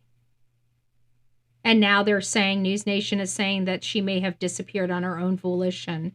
So with the cops saying that they're concerned of a potential self-harm situation, that's very concerning for me, because that kind of would line up with what we're seeing here. That would explain why this feels like she willingly left her phone behind and anything that could possibly track her. And why she would have been looking in her vehicle. She may have put a note in her vehicle. She may have taken something that was special out of her vehicle, or she may have taken what she needed to carry out this self-harm act out of her vehicle. Because if her mom was staying in her home, I don't think she would have been able to bring this into her home with her. But that would explain why her phone was on her bed, clearly observable, and why she was in her car and why she took off. She did just break up with her boyfriend. We're learning that. Betty, the sheriff loves to flap his lips. He just threw this conspiracy out there. Okay, well, everyone says she was incredibly giving. You can be incredibly giving and kind and be dealing with a lot of stuff, okay? Look at Robin Williams. Probably one of the nicest people in the world, and he suffered from depression. And these young kids this day and age aren't taught how to handle grief. They're not taught life skills in school like we were when we were growing up. You know, they give them a safe space in a coloring book. There's no safe space in coloring books out there in the real world. These kids are not, they don't know how to deal with rejection. They don't know how to deal with a lot of life stuff. And we see this over and over again. Not to say anything negatively about her. I'm not saying that. But I definitely would not dismiss it, Claudia, because there are some indicators here that this might be a potential, potentially something like this. This would explain, because it was always the phone. Even yesterday when we were talking about this, I kept saying, it's this phone. This phone is what's has me a little weird. It's the phone. And I kept saying that over and over again yesterday. And I think the phone is still the key here, because again, 19 years old, kids that are 19 years old can't go 2 minutes without their phone. Okay. I work on my phone all day. I go nuts if I can't find my phone. I literally go nuts. You will hear me say some pretty foul language if I walk around this house more than twice and can't find my phone. Okay. So I've got to look at that, because I have to, I play the tape through and I think about myself, and then I try to think about what I was when I was younger, and I can't think about younger because we weren't like this when we were younger. We didn't have these technologies. Fent, I don't know. She doesn't seem like she was in there. I heard she was a churchgoer, I mean, not that has anything that means anything. But stranger danger needs to be brought back with awareness, in my opinion. I think we do need to bring some, but it's so low grade. I think we spent too much time worrying about stranger danger when the majority of our dangers are within our arm's reach, within our home, She was with her mother, she's probably dealing with a lot, trying to play the tape through. She couldn't talk to her mom about some of the stuff she was grieving with, maybe. I don't know. Very interesting. Let's keep going and see if we can find out any more interesting information here. Possibilities. Investigators say Camila was dealing with school-related issues and recently went through a mutual breakup, but her father told San Antonio News 4 that she never suffered from depression, or at least didn't share that with him with what she was going through as far as stress or mental hardships. And Sheriff Salazar says Camila left behind her phone and iPad, but they have been able to go through digital evidence with the help of the FBI. Salazar adding that he checked with ICE to see if she had potentially been picked up by officers, but the U.S. citizen is not in their custody. And Kelly, just yesterday, I received a text from Camila's aunt. She told me, quote, "Thank you so much for all your support. We know that God is going to help us bring her back home safely, and with the support of the community who continue to show us that there are still good people in the world, we truly feel strengthened. Thank you in the name of the Olmos family." She also told me that they are asking anyone who lives in the area with surveillance cameras or doorbell cameras to check them for any sign of Camila. I think that's going to be where we're going to go with this, is because this case really could go either way. I mean, she is so pretty, and that's what's bothering me, because that's a big road. I mean, you can tell the road. So there's people that travel that road, and even with that truck that was going by that saw it right around the corner, you had two more car lights, following right behind. They got a good bit of traffic. Yeah, the ball and chain. Great analogy of that. It is. It's an appendage. Okay, it's like it's a piece of you. And so that has always bothered me when we learned that her phone was left behind. I always, am very weirded by that. Almost everyone I know, by the time they're 19, have had sad times and a lot to say. They depressed, but not clinically. Right. Well, we all go through stuff. Like, I go through seasonal depression. It's not something that I need to pop a pill for. I mean, I understand I go through it, and so I try to do things that help, get me out of the funk. It's just, I don't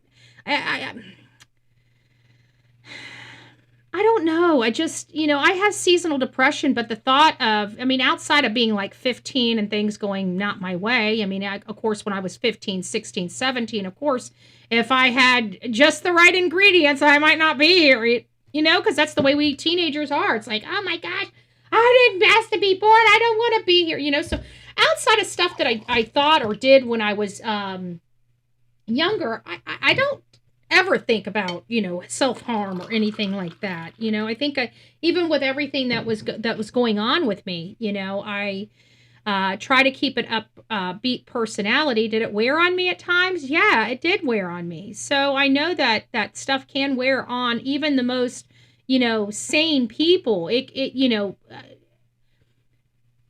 Pressures in life kind of get the best of you at some point in your life, right? At some point in your life, you feel like you're ready to crack, right?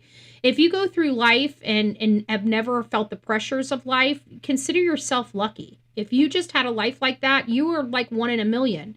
But for the rest of us, there's going to be pressures that are almost too much to withstand. We do, right? We're all looking around and saying, this is going to kill me, but we've lived through our worst days so far. So clearly we're a lot stronger than maybe even we give ourselves credit for. Hey, Megan Els, it's nice to see you, love bug. I hope you're doing well. Don't forget to hit that thumbs up button on your way in or on your way out. But with this one, it's a little weird, but I can see it's the self-harm, folks. Why did he bring that up? And I don't think he's talking, because he said, there is a concern, so that they're not going to bring up a concern that does not exist, in my opinion. But I can't get over how beautiful this young lady is, and the fact that she was alone on a road that she is alone and on. It sounds like this is a regular routine for her. So the people that were passing her should pass her almost every single day. Was there a time when there was no cars or just one cars, and that she, clearly there were some type of cameras out there?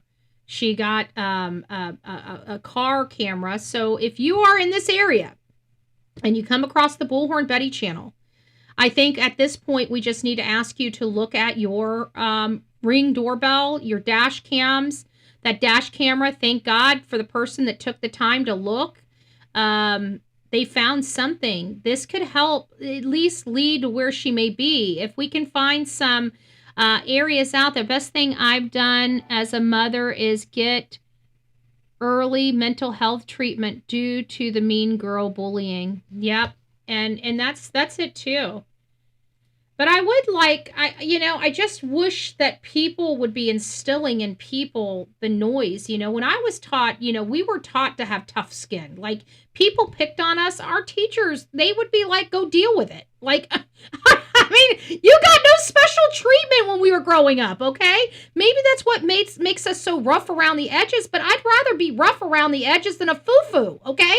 I'm sorry. But this day, and I can deal with rejection. I dealt with a freaking public affair, right?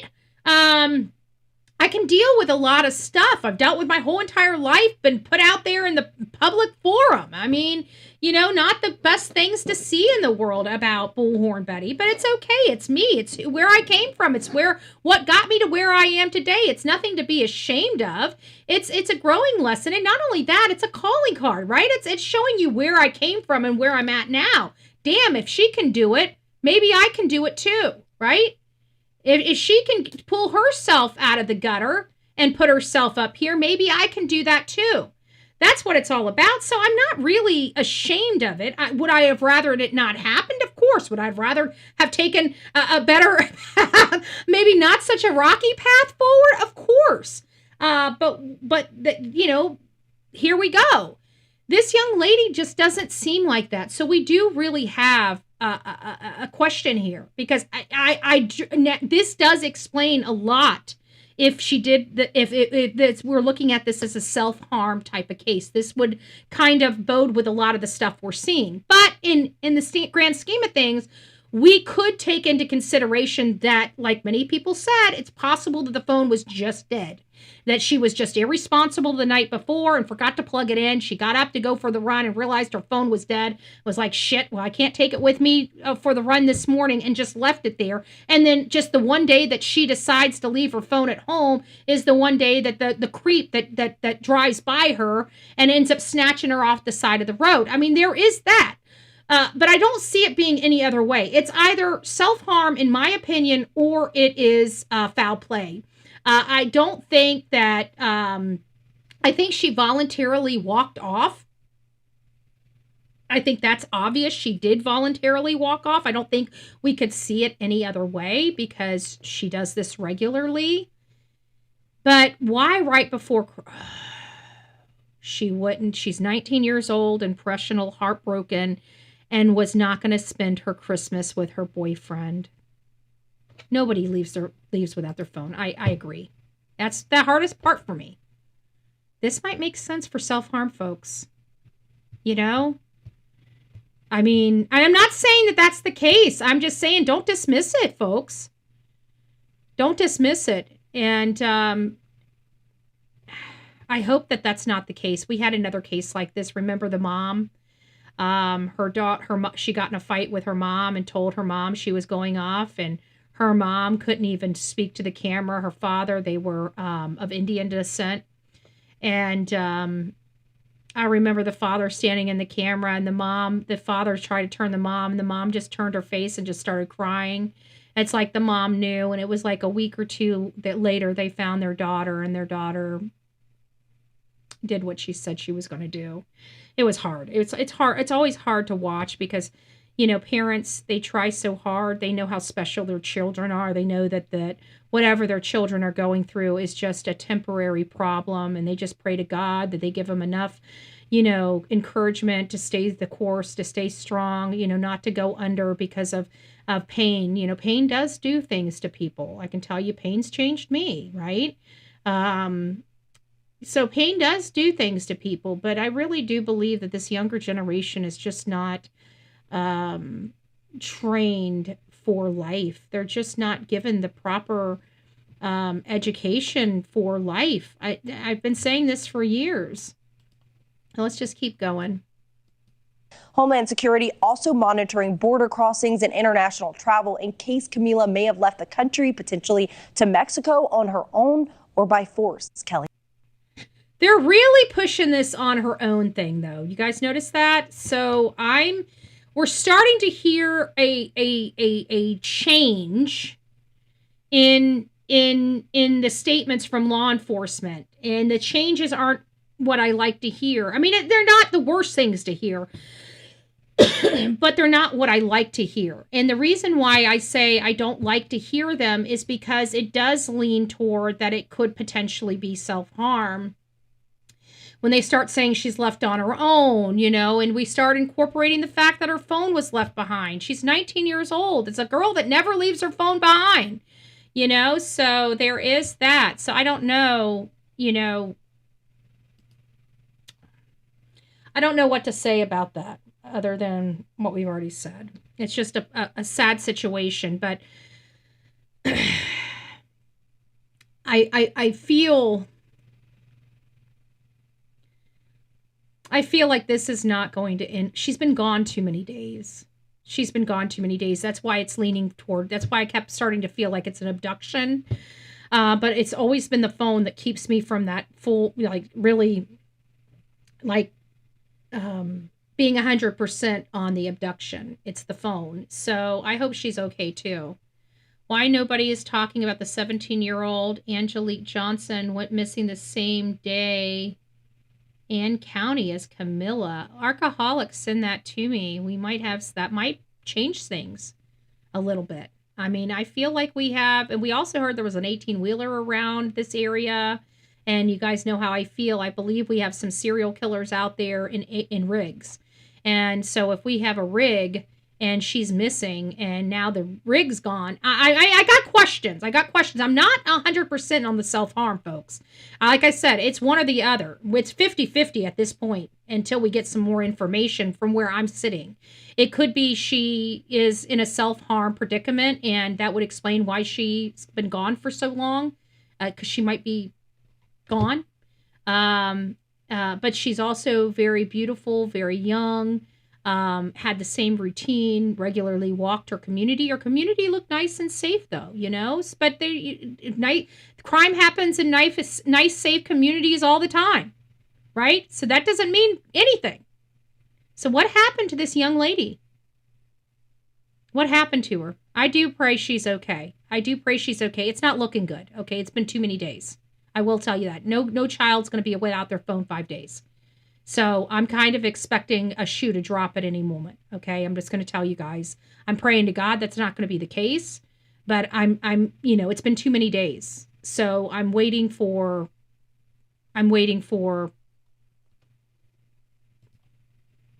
the sad news to come. So I'm just going to prepare you guys now.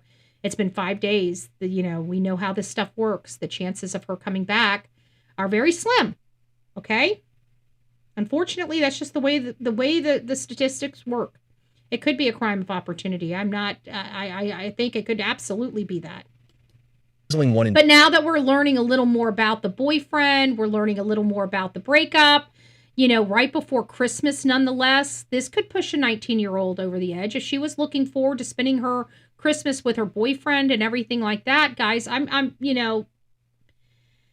but it could also be that she broke up with him and that he told them that, this was a mutual breakup, and really he was the one stalking her and took her, it really could be a lot of different things here. Okay. We're not solid on one, but now that law enforcement, because trust me, out of all the cases, how often do we hear law enforcement bringing up self-harm? Very, very rarely, unless it really is a possibility. And, hearing this, within 5 days of this case, it makes me feel like they're starting to lean and starting to prepare the public for a self-harm situation. That's just what it seems like to me. Not that it is. That's just, I'm just telling you how I'm feeling, why I'm feeling the way I'm feeling, and stuff like that. Could it be? Could it not be? We don't know. We have been covering the case of Camilla Olmos, and it is a puzzling one indeed. She is still missing, and authorities are working around the clock to find her. Breaking news coming in now, as there is new footage of Camilla. This is the last confirmed sighting investigators currently have. The clothing that she is wearing in this footage matches the description put out by police. We can clearly see the baby blue shorts. Makes me wonder if this is her normal walking route.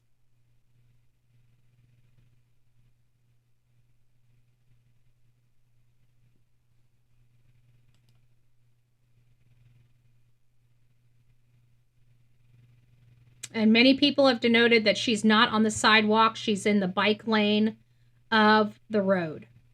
She's not on the sidewalk. She's on the bike lane of the road. Sheriff said they spoke with Angelina Johnson on the phone. So Angelina has been found, it sounds like. So we got, guys, we see that she's walking. So we know that she's walking.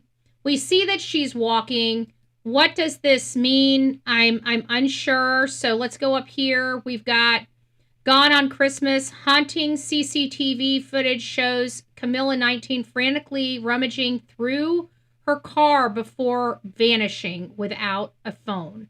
So it's starting to seem a little funky, to say the least. Let me pause this. I don't need it jamming up my system.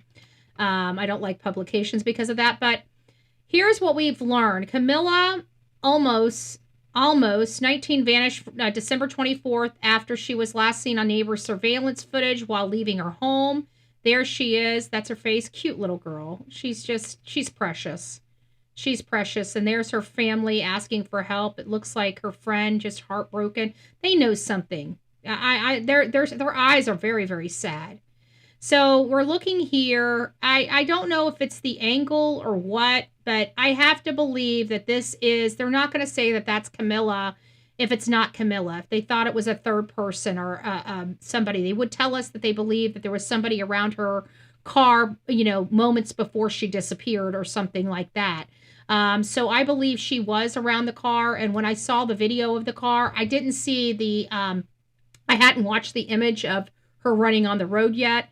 Or walking on the road yet, but when I saw the image, I know for a fact that's kind of what I saw in the image of her rummaging in the back of the car. Frantically, I'm not sure if it was frantically rummaging. I don't know if I would call it frantic, but definitely rummaging. So Camilla has not been spotted since she left San Antonio suburb around 7 a.m. During Monday afternoon press conference, Bexar County Sheriff Javier Salazar revealed that the neighbor who was on their way to work Christmas Eve captured her at the intersection. The female was seen wearing the clothes that she was last seen in. She was wearing what we believe the young lady was wearing at the time she was last seen, they say. The video, Salazar explained, showed Camilla voluntarily walking away from her home on Christmas Eve morning. Bexar County Sheriff's Office initially said they were investigating all possibilities, including the risk that she may have been taken out of the continental United States. So they're looking at this from multiple angles, folks. They're covering the ports of entry, and in case she was abducted or she willingly traveled out of state. Or the country, but they're also looking at this, as we learned, possibly a self-harm case. However, during Monday's update, Salazar said investigators have not uncovered any direct information suggesting Camilla left the country. At this point, we got several different theories working. Several different theories, guys. The theories that we're working with on the run, the whole gamut of possibilities, he says. So the sheriff said Camilla has a history of suicidal ideation. There it is. Okay. I am starting to feel like this is leaning a specific direction. I really do.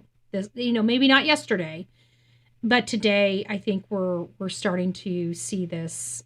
And despite the father saying she wasn't depressed, obviously she has a history, and sometimes families don't want to acknowledge it. It's easy or not. They have a beautiful life. The family can't understand what they have to be depressed about. They don't understand depression if they've never had it. There might be maybe wishful thinking. Maybe her father doesn't want to think that she couldn't come and talk to him. That's usually what parents struggle with the most is why didn't they think they couldn't come talk to me, right? And it's nothing any parent has done. I just want to tell you. So if you are a parent of a child that's self-harmed, it wasn't your fault. I think each and every one of you guys need to hear that every single day, that it wasn't your fault. And there's nothing you could have done to change the outcome. Okay? I know that's hard to hear, but it's the truth. You did nothing wrong, and there's nothing that you could have done to change the outcome. When somebody makes up their mind to do something like this, it's usually done knee-jerk reaction, the damage is done. There's no coming back, okay? It's nothing that anybody could have foreseen. You knew that there was some trouble. You tried to, help with the trouble. You did the best you could. It just, the person is just, some things just consume you. We do know that there is some depression issues in the past, but what young person doesn't have thoughts of depression at certain points? And I have to agree with that. So we can't necessarily afford to just say, oh, well, it must be this. We've got to consider all possibilities, from the disappearance willfully to a possibility of self-harm to the possibility of somebody taking her. So we've discussed this yesterday as well. Salazar previously said that he was concerned that Camilla, who is a U.S. citizen, may have been mistaken by immigration and custom enforcement officers, which is not true. But they felt the need to put that in the article, of course. So we're going to let them roll with that. But I doubt that ICE detainees or ICE officers, especially since they specifically said that she left with her driver's license, couldn't have figured that out in real time. But I digress. We got to throw the racist comments in there, right? We got to make sure that those are in this report, because good God, it can't be anything else. Bexar County Sheriff's Department is working in conjunction with the FBI and the Department of Homeland Security. The federal agencies is assisting and monitoring border crossings and international travel, Salazar said. Well, I can tell you, if she's self-harmed, she's near the property. She's not going to be any further than a mile or two from the house. So if you guys are out there looking for this young lady, my suggestion would be to find the nearest wooded area and start searching that. And you're going to find, if this is a self-harm candidate, you're going to find her within 2 miles of her home, 2.5 miles of her home. I don't see her going further than that. I really don't. So that's just my opinion. She didn't have a phone. She couldn't have called for an Uber. She couldn't have called for a Lyft. She couldn't have called to order a car in any way, shape, or form. She didn't have any cash on her. All she had was simply keys and a driver's license, according to her family.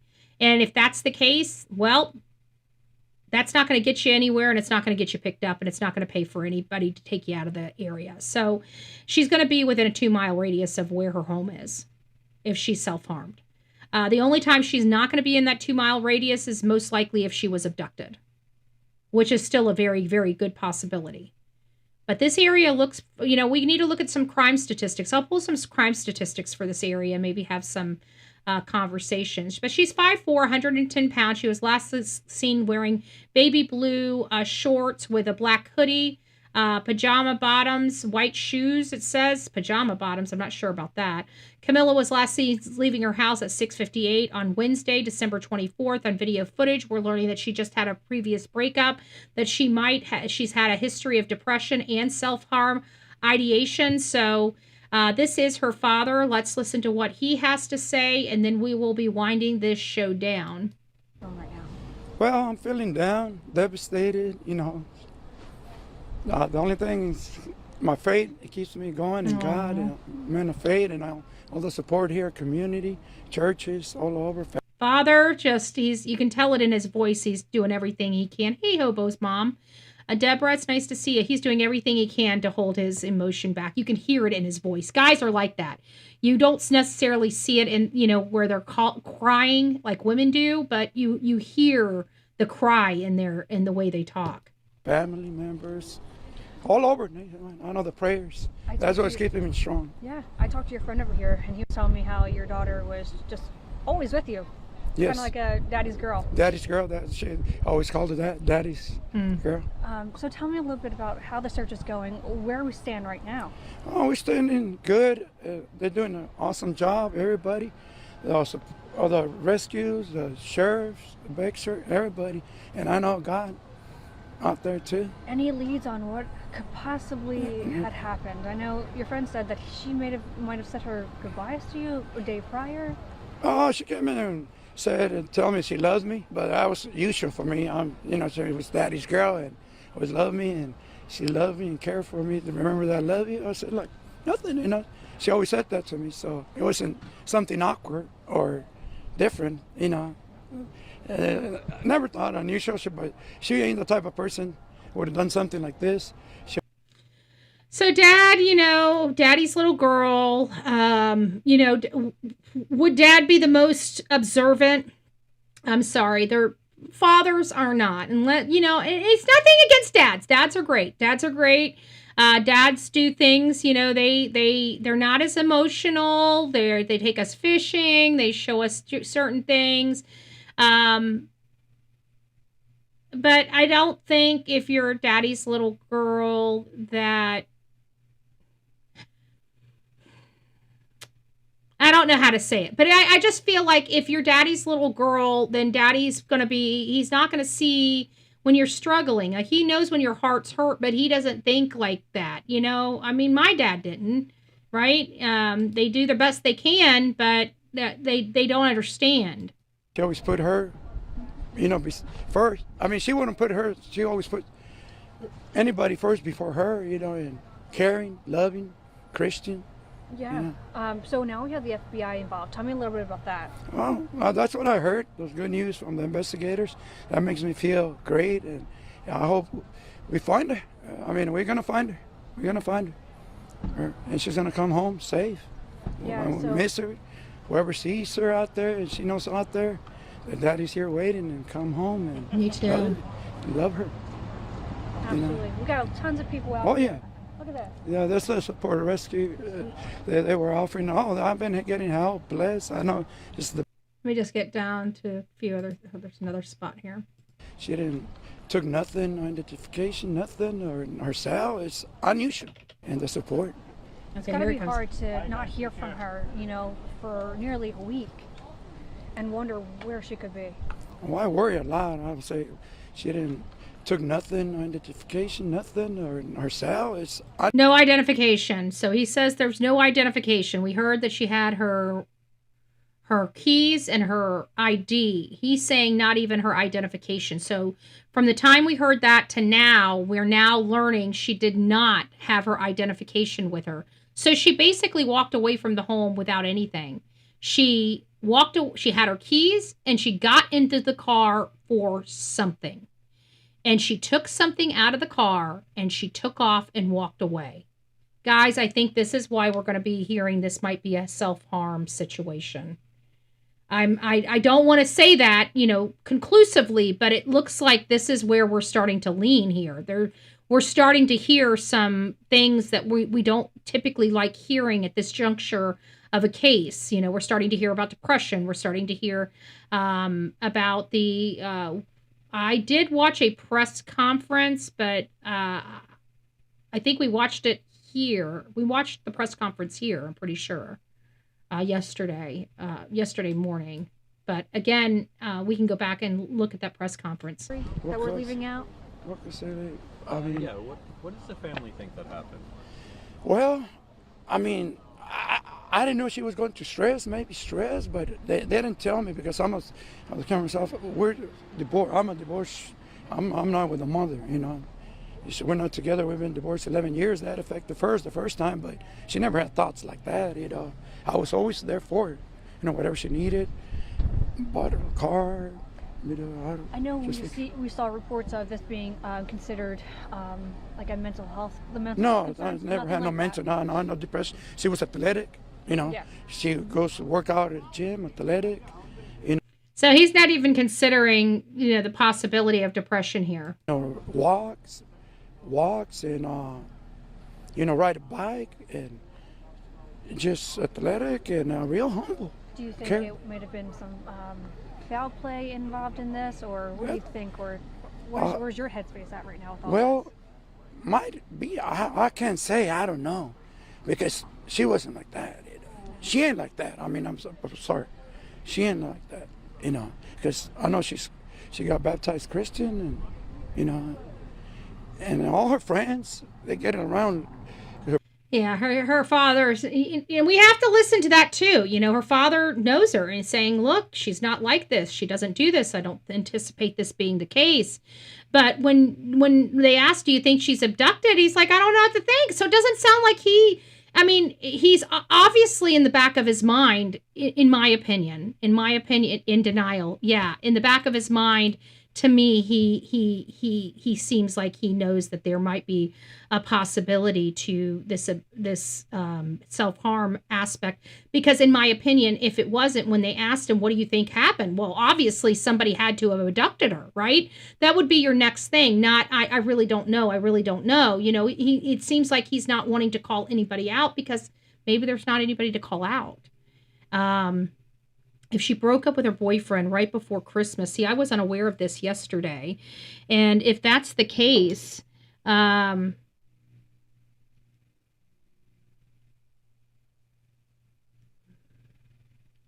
if that is the case, then yeah, I'm 50-50 on this one. It's hard. That's why we have to look at both sides of this. But I don't think it's going to be anything else. It's either going to be a self-harm or abduction. I don't think there's going to be, even abduction by family, abduction third party or known. It's going to be one or the other, Her boyfriend vows to keep looking for her and never stop looking for her. He must be going through it. I'm not convinced that he's a suspect or anything like that just yet. This self-harm is a curveball, okay? And law enforcement is bringing that up quite a bit here lately, folks. So, no, excuse me. My mom is a bomb diggity. My mom's still alive, actively doing everyone's crazy. From Indiana to Georgia, I can't stand. She won't stop. Oh. She's homeless and may have... good gracious. Well, God bless you. God bless you. Her best friends, Camila, Estrella, Isabella, she calls her Bella. They're awesome friends and family, and you go ask them and they're all caring, or their family. I would like to talk to the best friend. Now, I definitely would like to talk to the best friend. That's for sure. So here we have Camilla, okay? We're learning that there's more to the story than meets the eye. When you look at the area she's from, it looks like a pretty good area. I'm not going to lie. Okay. I'm not really into San Antonio. I don't like the area. I think I just don't like it. It's where Matthew Guerra, we went there to cover the case. I didn't really like any of San Antonio. I not to offend anybody that's from San Antonio. I love you guys. I love everybody. But I'm not a fan of your area. I'm honest with you to tell you guys that I don't like it. It doesn't make me feel good when I'm there. Okay, I see a lot of gates and chains and things being, with stuff around it. It tells me it's not safe. People break in. It just, the whole area just gives me, does not bode with me too well. But with that being said, this looked like one of the nicer areas that I've seen in San Antonio. So this girl did not live, in my opinion, in a very dangerous area. And again, that doesn't matter. Danger goes in every area of the world, okay? Even the good neighborhoods. Look at Bob Reiner, right? Look at him. Probably one of the most safe neighborhoods in all of America. And then him and his wife are murdered, right? So it doesn't really matter where you are. Crime is everywhere. No matter what safe community you think you are, it's there's crime everywhere. So I don't want people to have this illusion that because you feel safe, you are safe. Because unfortunately, that is just an illusion. Because just because you feel safe doesn't mean you are safe, right? So I'm not really a fan of this area of Texas. And so I've already kind of feel, I could see bad things happening, but this looked like a fairly good area. So it's kind of hard thinking that a perfectly unknown stranger just came up and abducted her in the middle of morning. Okay, it's too far-fetched for me. So if there really was an abduction, in my opinion, it's most likely somebody she knows. But this self-harm thing's really starting to fit what we're seeing here. The phone being left home, the license being left home. This is all kind of feeling that vibe, okay? So I'm going to sit here and wait. We're not closing our theory box. We've got several theories on the table. One's going to start rising to the top, okay? And right now it looks like this self-harm theory starting to get some legs and arms, okay? So this might be where we are. If you are out there in the area trying to find places to search, just out of my experience and my expertise, I would be looking in the wooded areas within 2 miles of the home. I would start from the closest area and work your way out to the furthest area.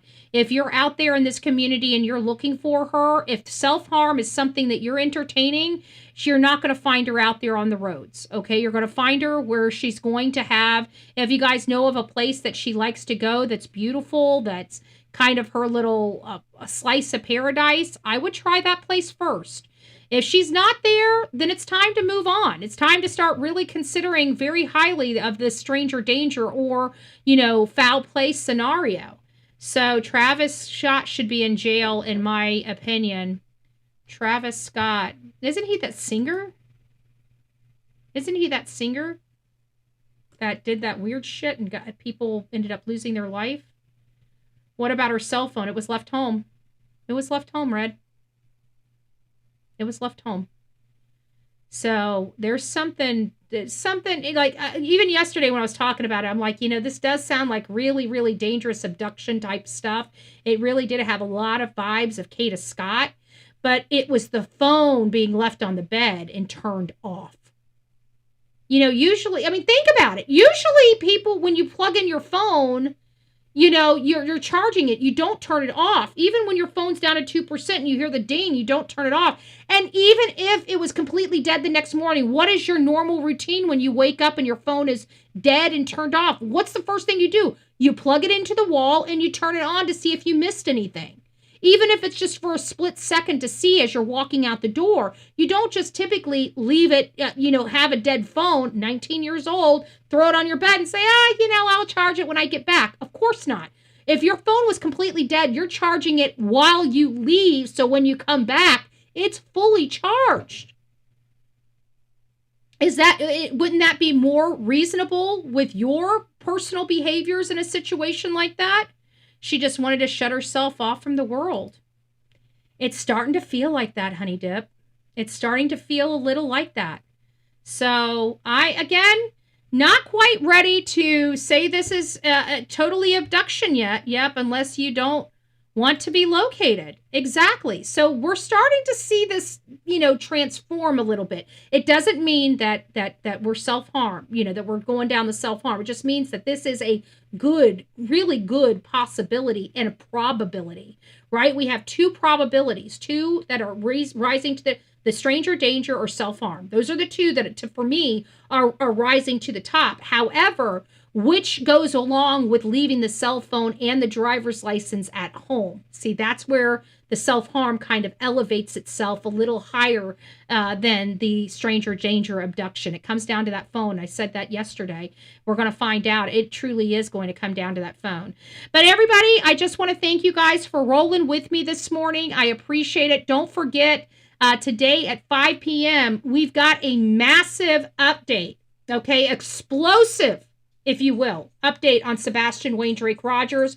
One that if you've been following the case with Sebastian Wayne Drake Rogers, this is going to be one you're not going to want to miss, okay? We've done a lot of lives on this one, but I promise you, this is going to be the most clarifying.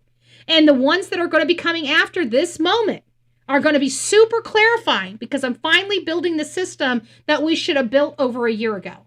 And now that we've got it, we're going to start pushing out some stuff. So you're going to want to stay right here on the Bullhorn Betty channel. If you've been following the Sebastian Wayne Drake Rogers case, we're about to blow your mind today at 5 p.m. Be there or be square. Yes, 4 p.m. Central. 4 p.m. Central. My time's Eastern Standard. If you guys want to go over there and get notified, now's the time to do it. It's already up. It's already ready. We've already got the show done and scripted everything. Again, mind-blowing stuff. Mind-blowing stuff. We've got questions. We've got answers. We've got a lot more answers today than we did yesterday. So we'll see you back here, right here on the Bullhorn Betty channel at 5 p.m. this evening, Eastern Standard Time. Rock it out with your coffee beans out. Don't forget to be fearless. If you see something, say something. An ounce of prevention is worth a pound of cure. And until next time, please be safe, but more importantly, kind to one another. And as you hear, we've got ball to go play with because Delilah says it's my turn now. You guys have had me long enough, and she's saying now it's her turn. All right, we'll see you soon.